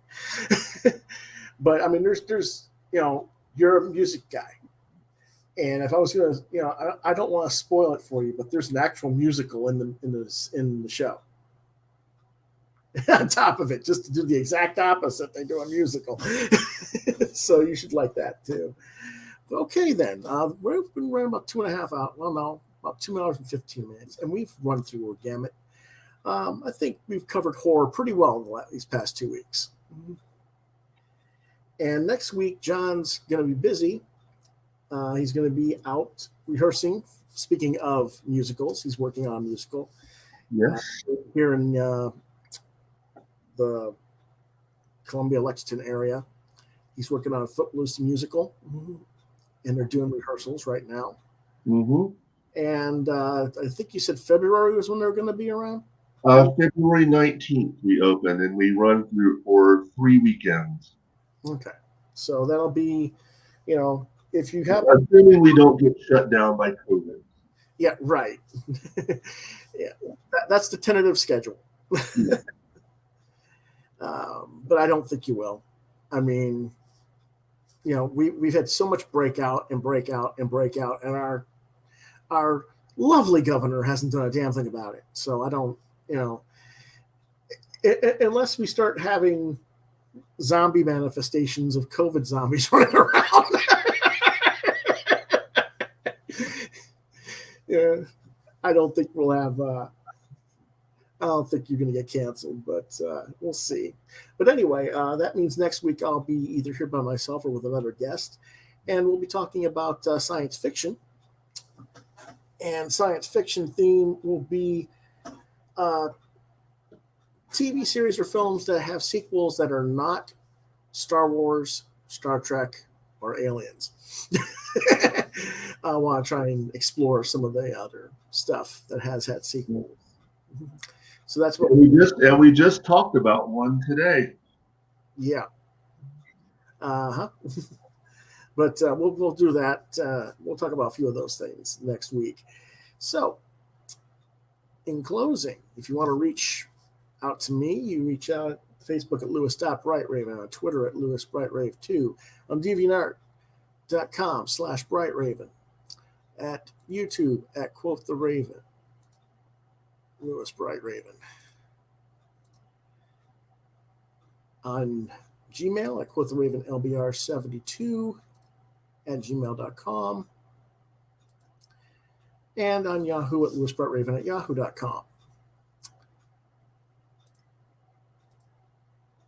I'll see you guys on Monday with comics news and reviews, and on Wednesday with what did you get this week. Thursday night next week, I'm waiting to get confirmation from one of my guests, and I haven't talked to the other yet. But so I don't want to say just who, but hopefully we've got a tentative yes, and I'm waiting to hear from the other. But we'll hopefully have 2 top-notch artists and writers with us next week. Mm-hmm.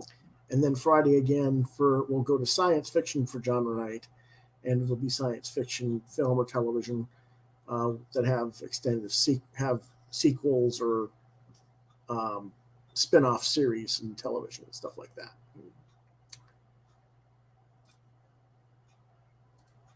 And do you want people to contact you anywhere?